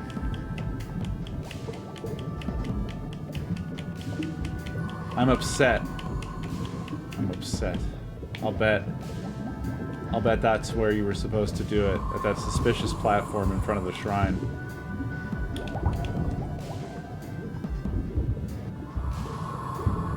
But I guess let's see what happens when we walk up to it again here. We'll obviously have a full debrief once you've returned to the surface. We're not going to. Curious, what did you see down there? Nothing more than a facility used for some kind of observation. Hard to be more specific than that. Wasn't there anything you saw that could account for your earlier anxiety? Anxiety? No, I was just excited. I've spent my career scouring the ocean depths for something like this. So to finally be here was a lot to take in. I see.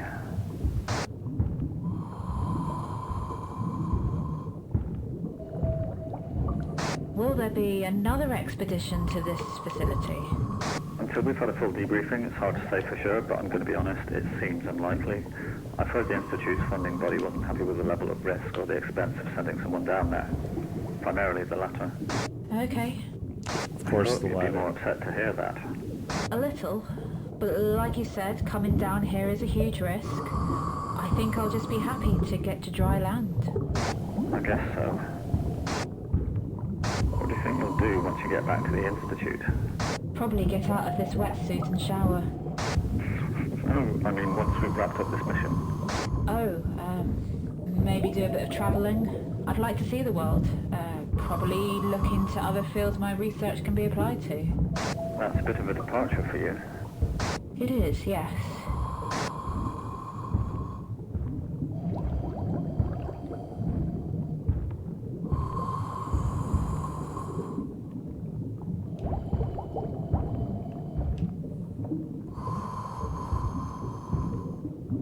Control, I'm back at the bathysphere. All readings show that it's functioning correctly and ready to go. Okay. Whoa, got some strange readings just now, Sierra Echo 1. Is everything okay? Everything's fine. Must be a blip. Some kind of interference? Yeah, maybe. I guess so. I'm in the bathysphere now, expelling water and repressurizing. Okay, repressurization is complete. You're cleared to launch.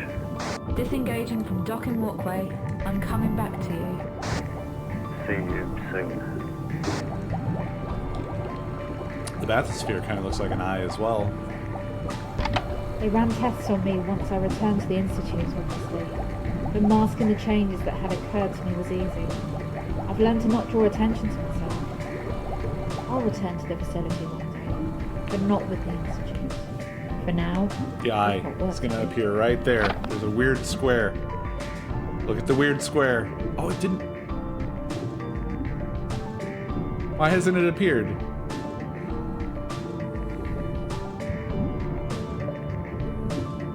All development, David Thatcher. Good job, David.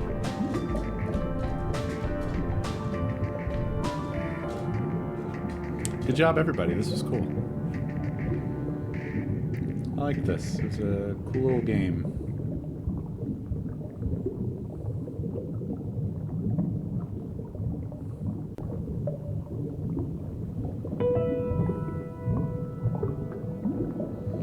I know, it's really bugging me about that code. It's really bugging me about that code, buddy. But yeah, pretty cool. Pretty cool little game.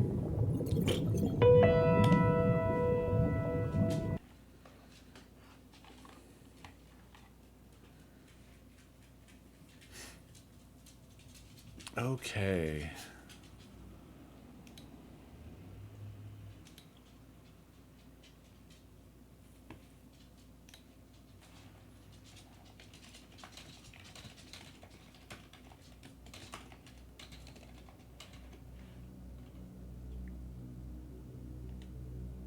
Did I? Unfortunate.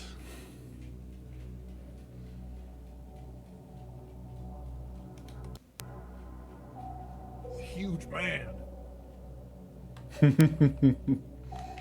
I saw a thumbnail for a Drawfee stream the other day that was the huge man, and it said huge man next to him, so I had to go in there and look into it. Yeah, sure. What did you find, Tim? There are other huge man appreciators out there.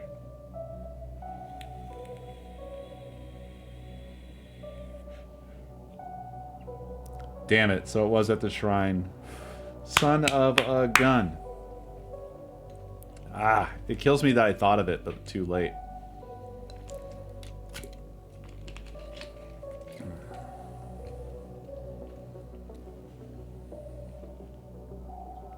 A new mode with more puzzles. Damn. We might have to go back to it sometime. Not right now. I'm actually quitting this just because I think it detected that my gamepad was still connected, and I don't want to use a gamepad.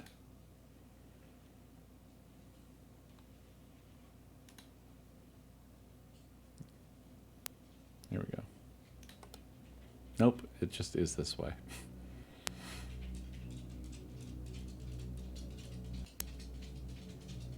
Okay. Oh.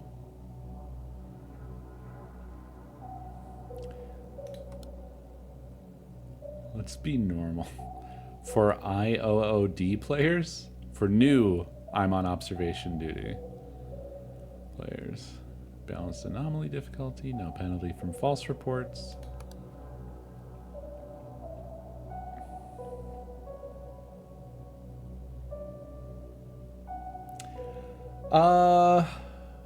We looked at 5, I think. I don't think we super duper played it. So the thing was is that the game went through it went through some stuff. Like, this one's good.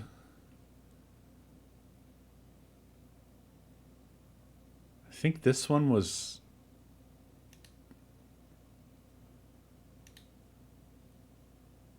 God, it's hard to tell from the Steam graphics because they're insane.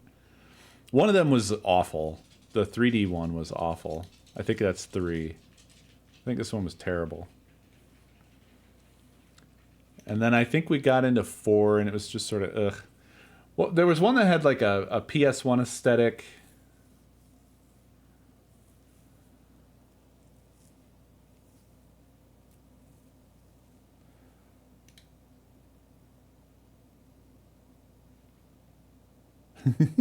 Huge Man returns. Oh no. Maybe we didn't play 5. I thought we had... Maybe I got to 4 and gave up.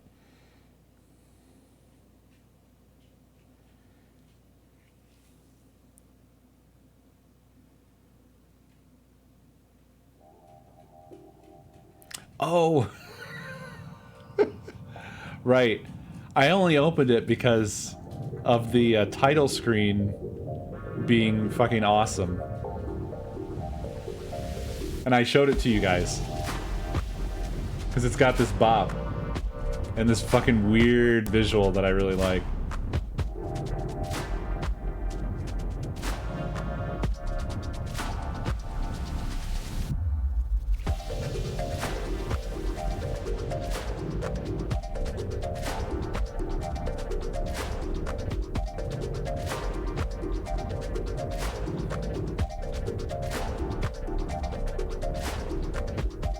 This definitely has an AI-generated sort of feel to it. But I'm willing to give this a pass because this is pretty great.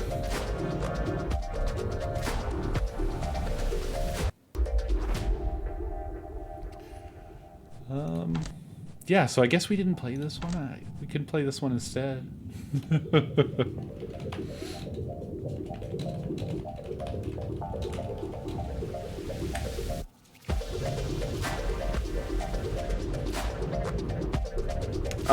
I care if it's good in that 3 was so bad.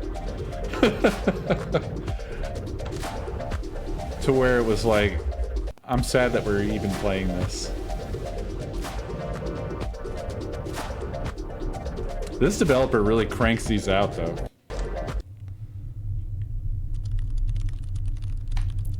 The anomalies keep appearing, even after his demise. We received reports of a haunted school. Please take care of it. Instructions will be provided.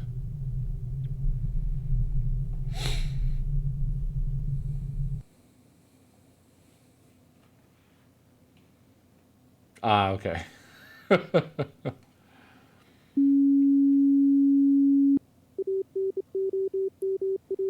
Attention employee. Anomalies have been previously sighted in the monitored area. Pay extremely close attention to the surveillance camera footage. File an anomaly report ASAP when you notice something has changed.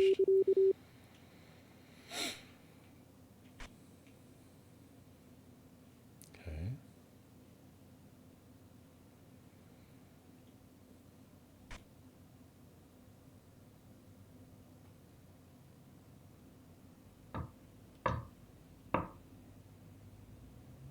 Oh, that was y'all. Damn it all. Shit, that's going to be really powerful in this game. So thank you for the biddies.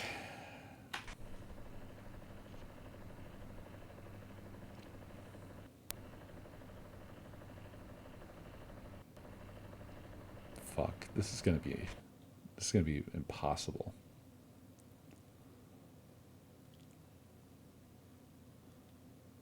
There's a huge man.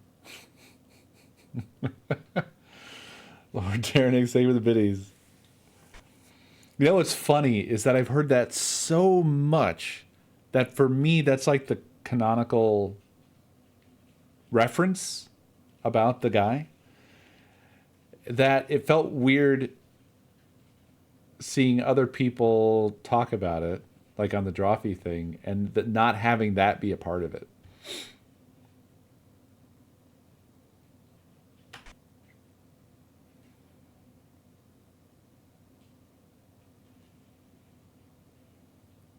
This is bad. I don't remember anything. I don't remember a damn thing.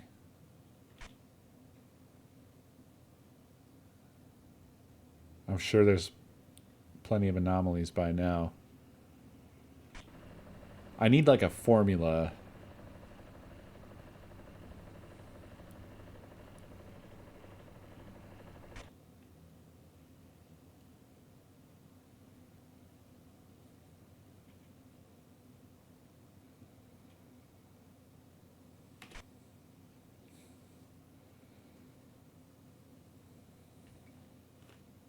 Was this open before? I think it was open before.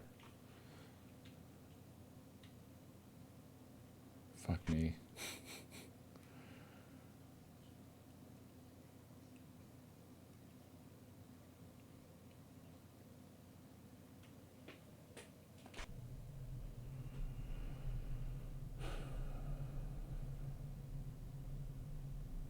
Was there always a sound in here? Like this?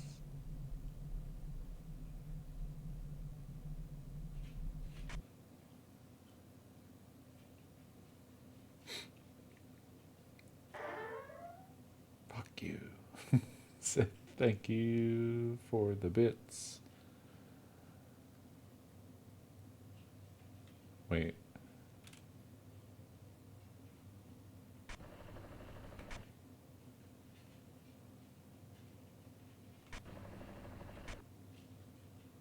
I just heard like a breathing sound.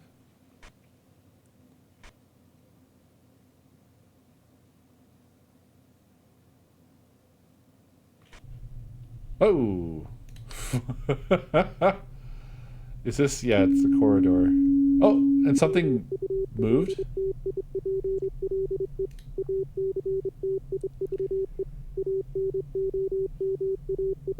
Yeah. I'm trying to... Oh, camera malfunction.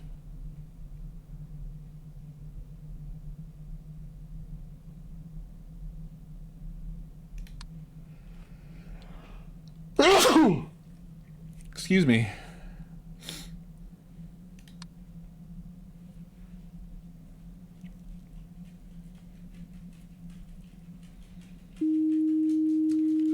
Okay, it was distortion. And then there was also, right during this, something moved down there. I'm pretty sure.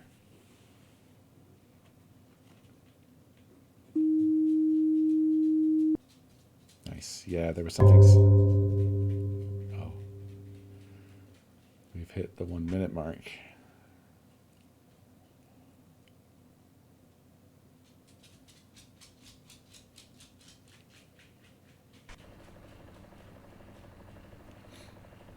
I heard some damn breathing. I know I did. It sucks.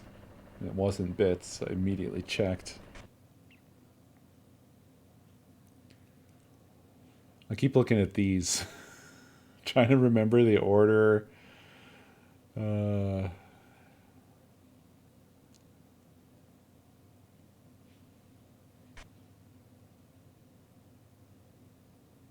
What kills me is that I know that, like, there's crazy obvious stuff that's definitely different directly in my face.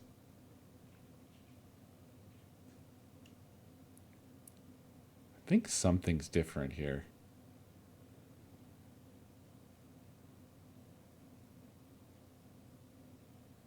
This middle row is suspiciously all chair down. I feel like they weren't before.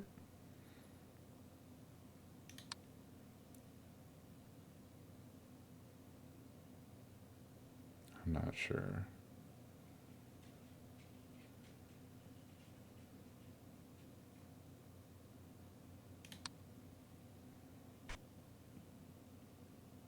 I'm probably gonna get punished.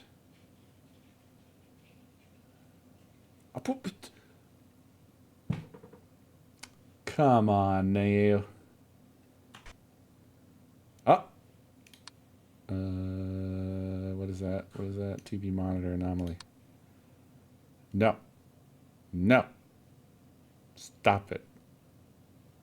Stop. Stop that. What? That was not like that, right?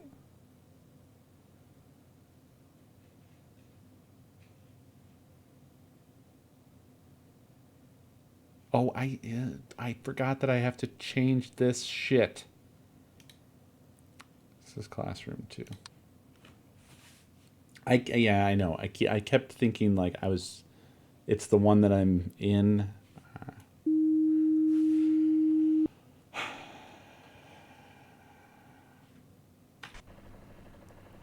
Look, it's been a year. Did we play any observation duty last year? Or was that the year before?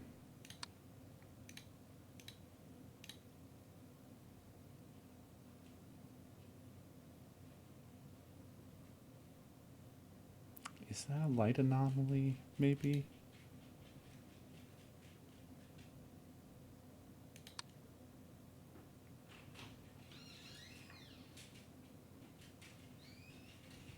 It was all last year? Okay.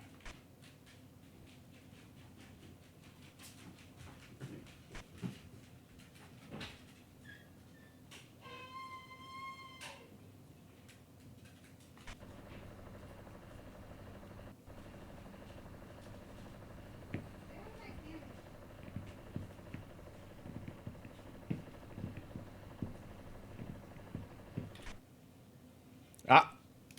Ah, ah, ah, ah, ah, ah, ah. Stop it. Get back here. Get back over here.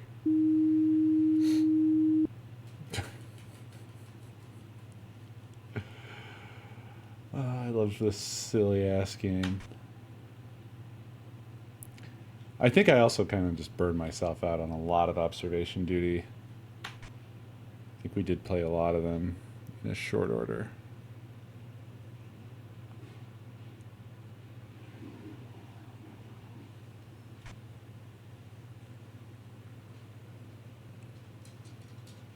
Has this picture gone weird? Is it going weird?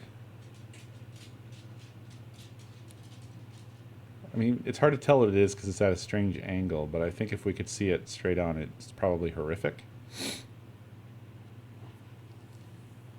Yeah, this bottle's been here.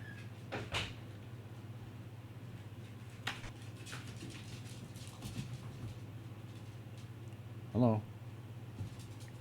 What's up? I think Penny might actually be the sweetest of all of our dogs.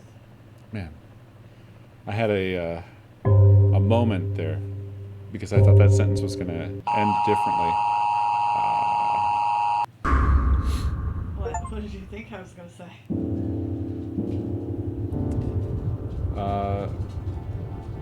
I don't know, like sick or something like that. I died. It was just really cute. It came out after petted Gigi and Penny like following me. And she was like 34 steps away from me, just like with the most hopeful fucking look on her face. Mm-hmm. And she stopped when I stopped, and I just put out my hand, and then she just like ran over and put her head under it. It was so fucking cute. And then I come in here and I get attacked. Attacked.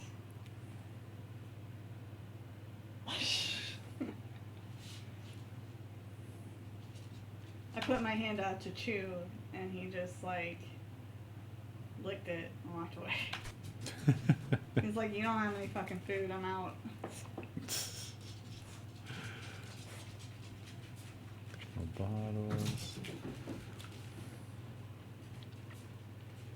I don't know what that is right there. The door is ajar. These paintings always look fucking weird from the beginning. Like, what is this?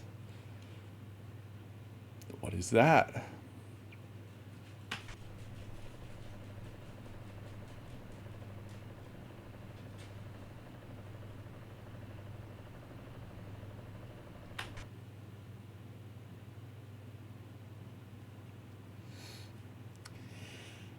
We did die. So So we're back to square one here. This is open. Oh man, there was a bottle last time sticking up out of the trash. I noticed it and I was like, I don't remember. Remember to wash your hands. Okay, so these were like this, as well as the light.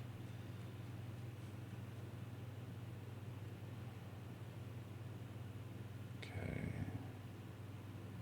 There's two papers. This is, I don't know what this is. I swear this game's hard. There's a light anomaly. Yeah, that's moving and getting bigger. Corridor. Light anomaly. I think.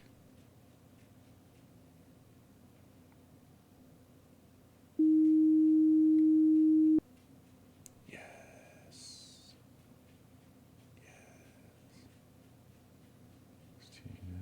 This is all the same. This still looks horrific. What else?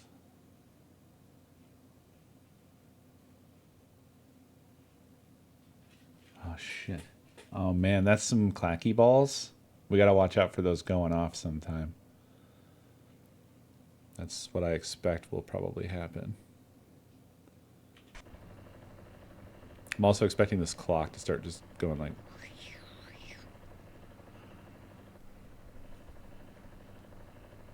Did something weird happen audio-wise just now? Were there always 3 chairs? Fuck. Fuck, fuck, fuck.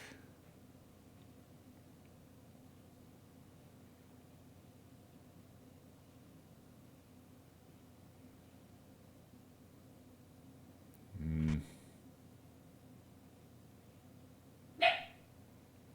gonna turn my light off because it's one of those things where I'm looking at like a dark screen and the fucking bright ass light is not helping. Looking normal there.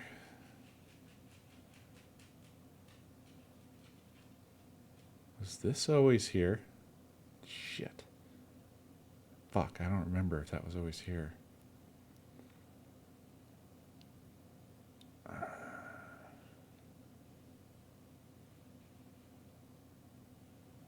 think everything else is looking pretty normal.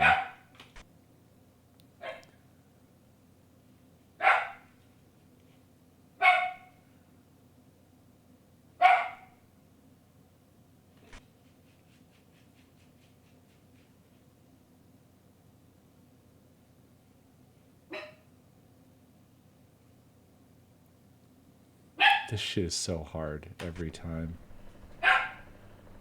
It's so damn hard.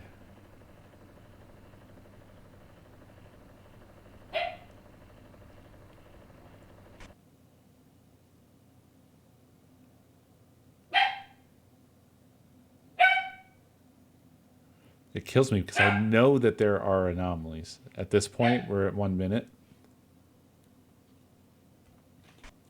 There's definitely shit I'm just not seeing. I know it.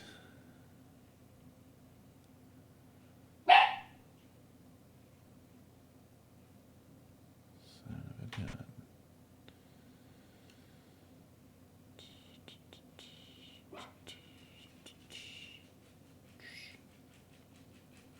Is that always there?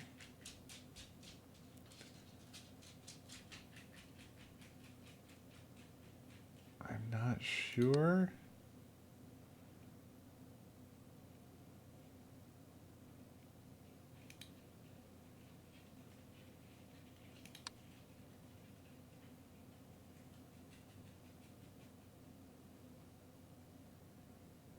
Shit.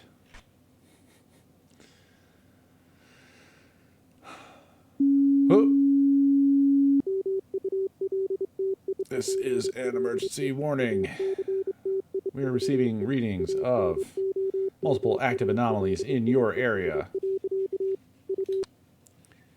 This one feels like it throws back very much to the first game. Oh, we got that one. Where are... Thank you. Where are our multiple anomalies happening at?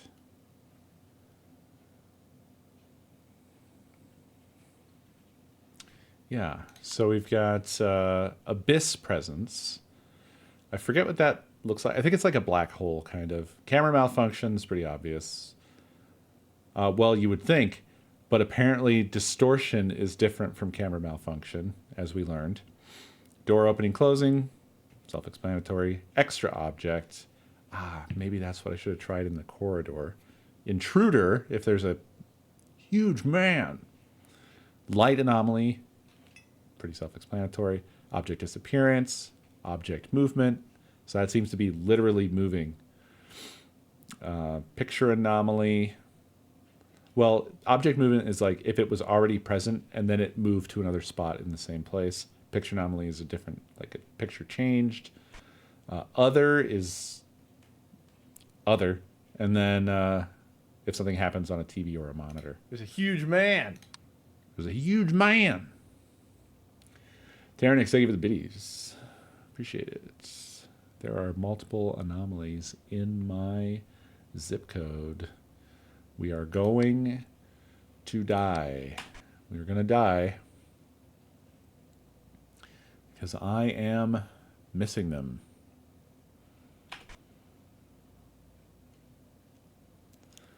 So the other thing that could be, if I'm right about that, which I don't think I am, is also I just heard a weird sound. Extra object in the corridor. Oh, you know what? This painting I think does look different than it did. Hey, I was right about it. Yeah. I just did the wrong thing. And then this looks like it's changed.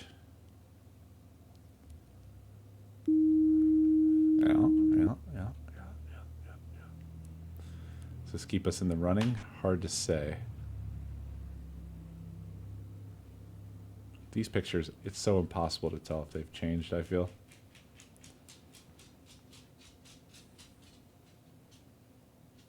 Still no clickety-clackety. Man, everything looks the same to me in this room, as it always did.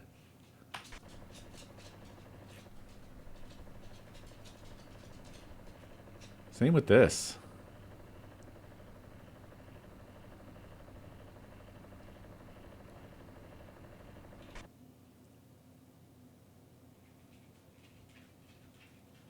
Same here. Nothing looks different. The painting on the right in the office? Wasn't it always just of a lady's chest? Oh. Classroom 1. Object movement. This chair's turn around.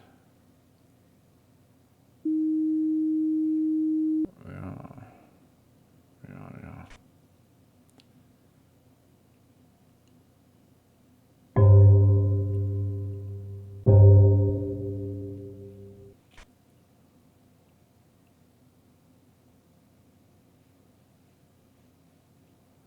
Is this changing? I hate it. I hate it. So this,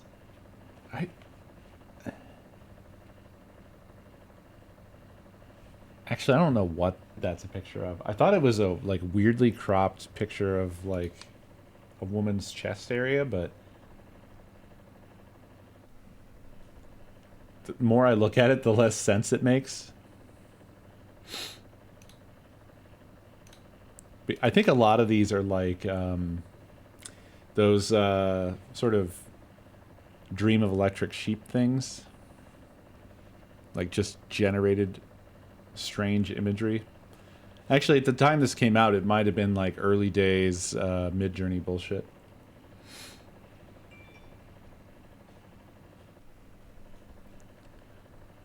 I am really just not seeing anything different here.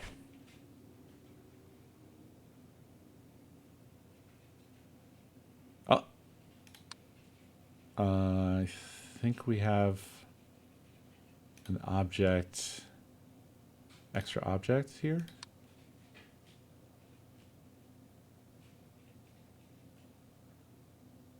Maybe. Yeah. Let's go. Oh, object disappearance. The toilet paper's gone. Yep, single player prop hunt is what this is.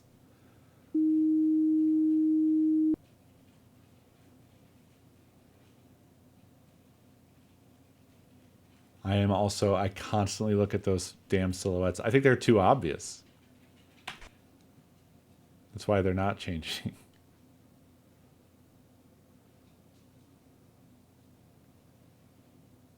There was just a goddamn sound. Object movement in the corridor. That little thing, whatever that is, I have no idea. Get out of here. Bam. No clickety clacks yet. Let's see.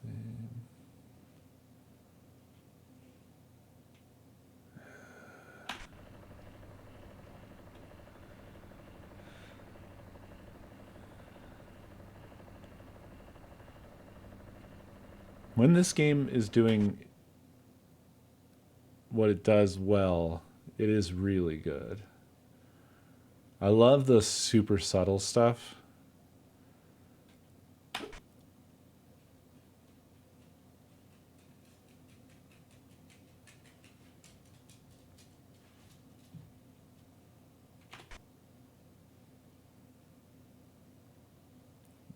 Bag's gone. The bag is gone.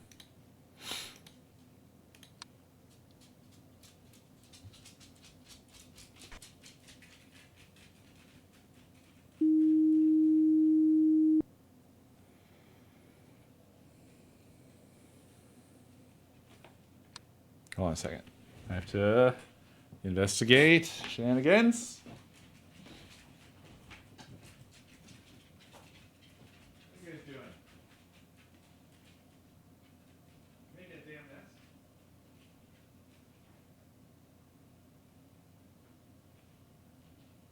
mess.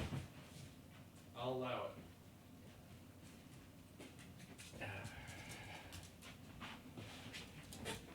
Sorry, they are wiling out. It's a little on the dim side, but I don't want to like cheat, you know?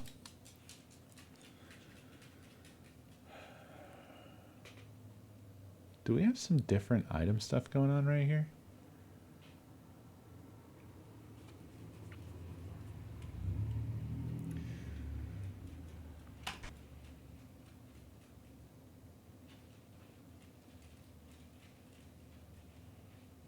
I don't know how we're doing. We're probably falling behind. Probably gonna die.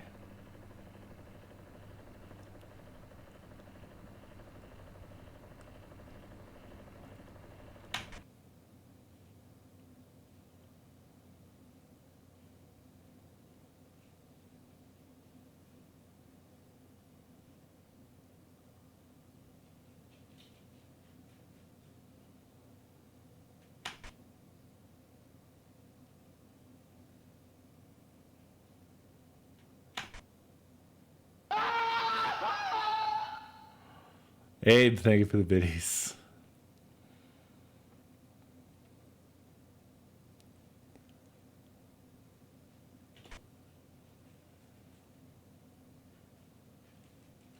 God, I'm sure some shit is damn different in here.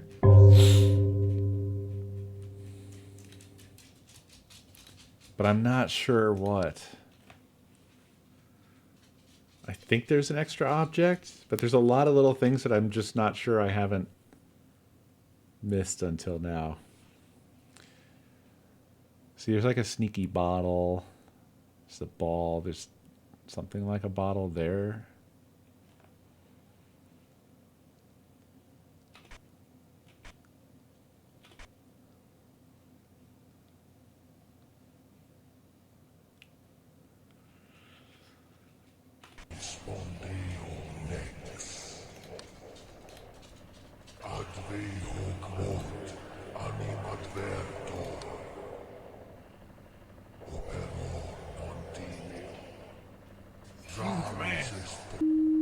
That ain't him. That's somebody else. That's somebody else.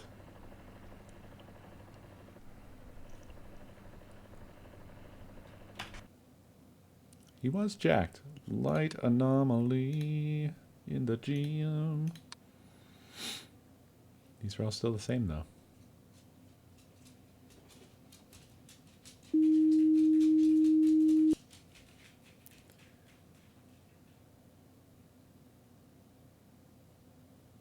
This still looks anomalous to me.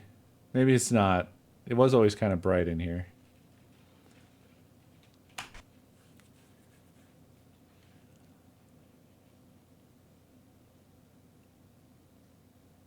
Shit, I just realized I've like never looked directly at this thing. Actually, was this always here? It must have been, right? I don't know. Fuck. Thank you, Absidoodles, for 47 months. Appreciate it.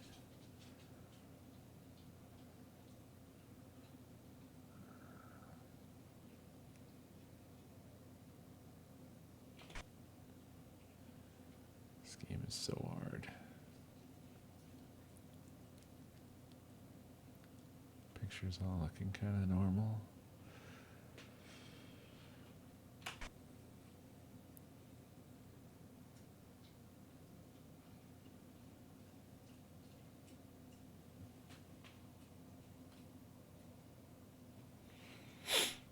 Sorry, dog stuff. Wait a minute.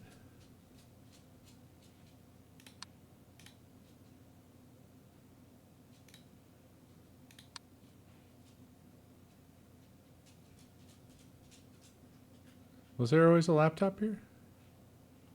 What? I thought this door was ajar all the time. Was it not?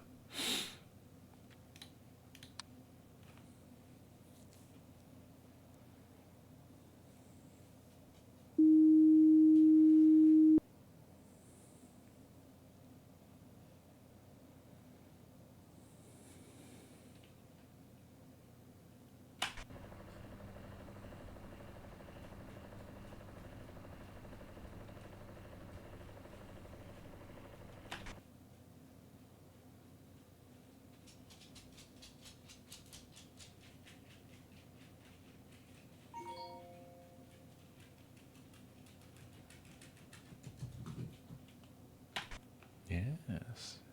Yes, it is that time. Oh. Object disappearance. The soap. Where? Oh, it's already on.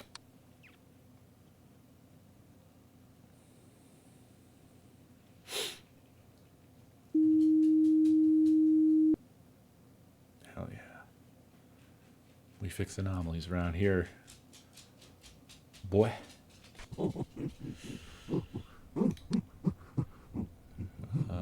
Let's see, classroom 1. Where's intrude? There it is. Hello.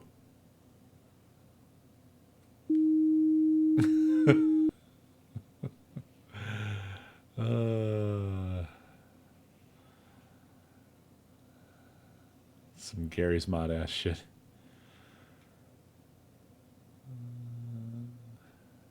Everything else looks fine.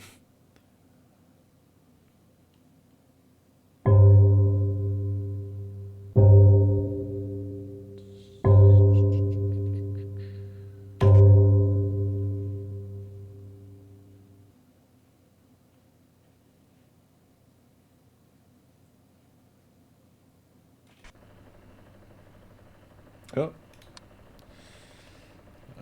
It's so hard to find things in this list.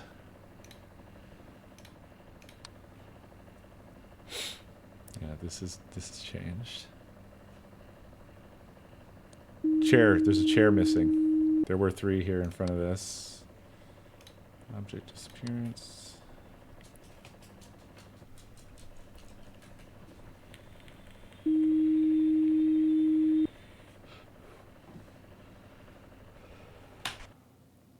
What are you guys doing? Don't be an anomaly. Hi, welcome back. Were you engaging in anomalous behavior?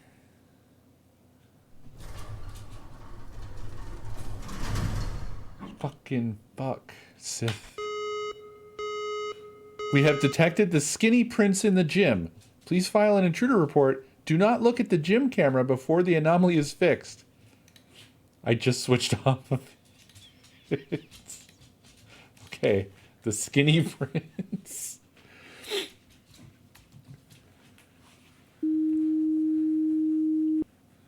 I should have looked, yeah. Damn. Look, I'm on a good run. I didn't want to blow it up. But now I do. I'm really, I'm curious what the skinny prince looks like.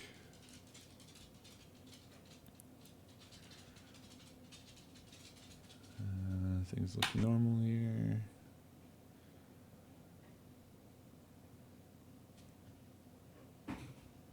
She's looking fine.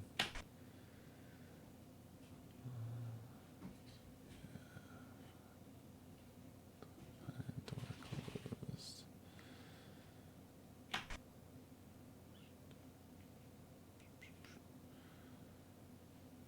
Sorry, I'm just running the list. Sith, thank you for the biddies.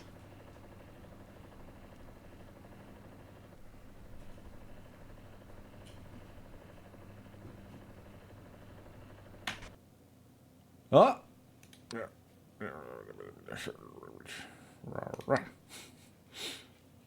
These are all still looking normal. We got all our goals.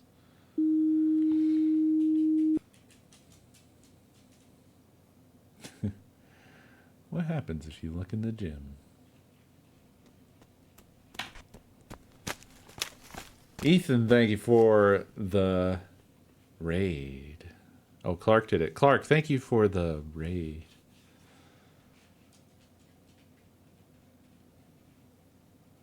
Shit looking pretty normal here.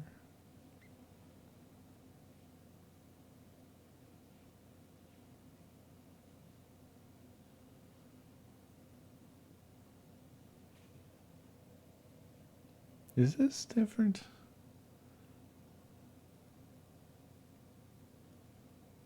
I feel like they normally change to something that you can like immediately know it's different, but I don't know.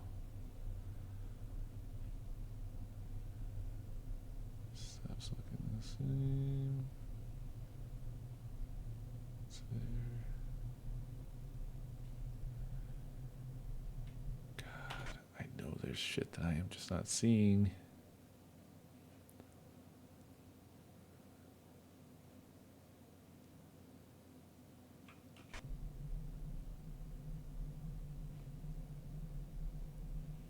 Ah.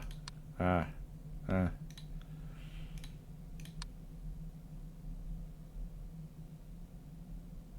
want to see if it stops making that sound. Okay, yeah, that distortion comes with that sound. That crossed my mind when I had just stopped here and then moved on. I was like, wait a minute.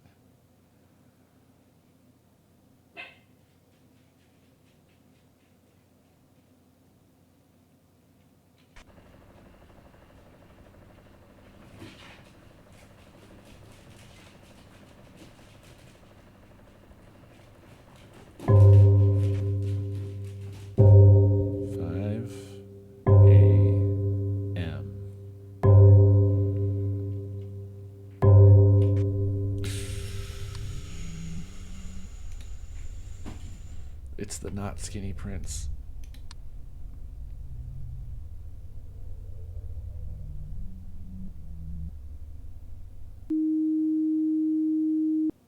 We're fine.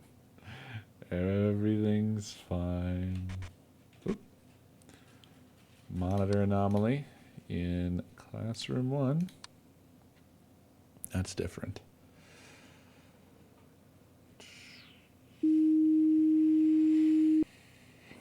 Why not stare at them? Face your fears.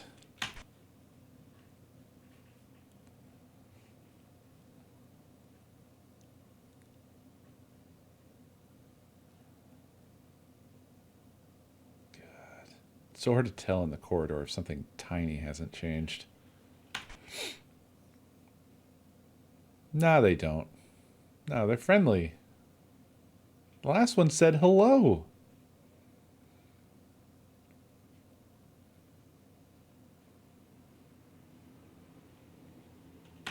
Well, not the last one, but that one guy did. The bare butt busting out of old wood guy.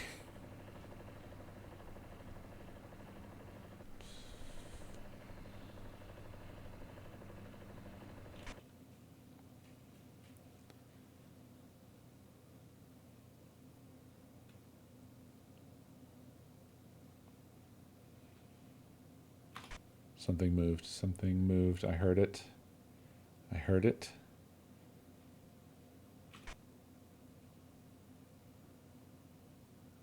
This picture changed.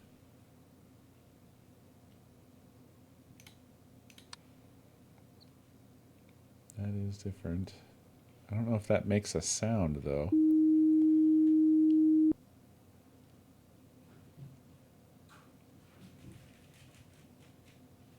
A chair moved? Yeah, there was always two soaps. No, this was always here. A chair in the back row moved, huh? Oh, yeah. I think you're right. I think one is different. That's a sneaky one. Is it this one? Yep. I thought they were all up. Wow. Good call. Almost got bamboozled.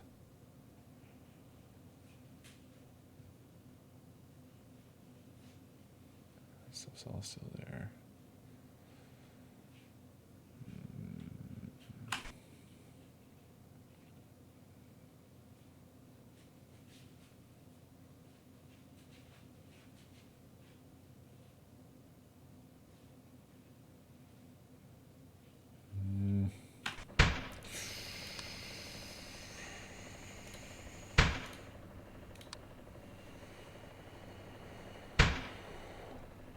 That scared me a little.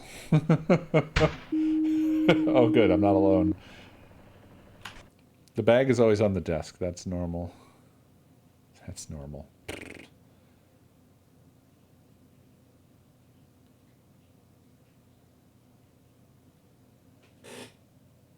I think these are still normal. What are you guys doing? Bun Bun. Choo choo. Come here.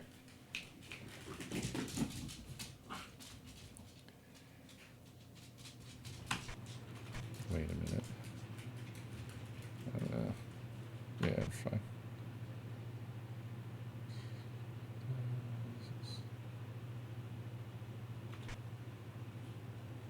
There's a gun. There's a damn gun.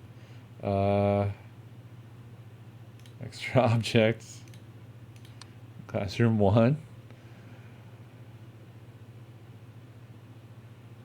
That's maybe not... I don't know about that one. Yeah, it's a expected object.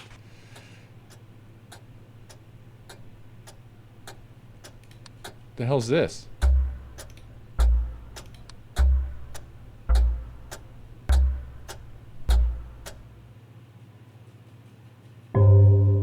Oh.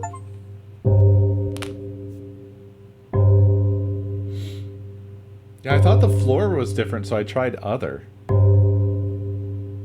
That didn't count.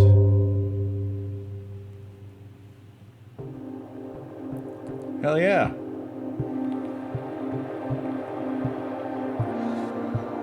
How many did I miss? Oh, wrong room selected. Yeah. Normally it gives you stats on how you did. What? This one doesn't tell you? Why? Why did that change? Well, this felt like a return to form in terms of the original, like the way I liked it in the original couple. We will have to do some more. I will be back tomorrow. Thank you very much for watching, everybody. As always, I hope you enjoyed.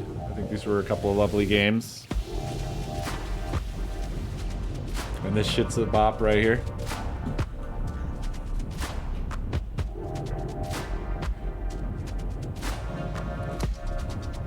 I'll be back tomorrow with more, as always. I'll see you next time, everybody. Good night.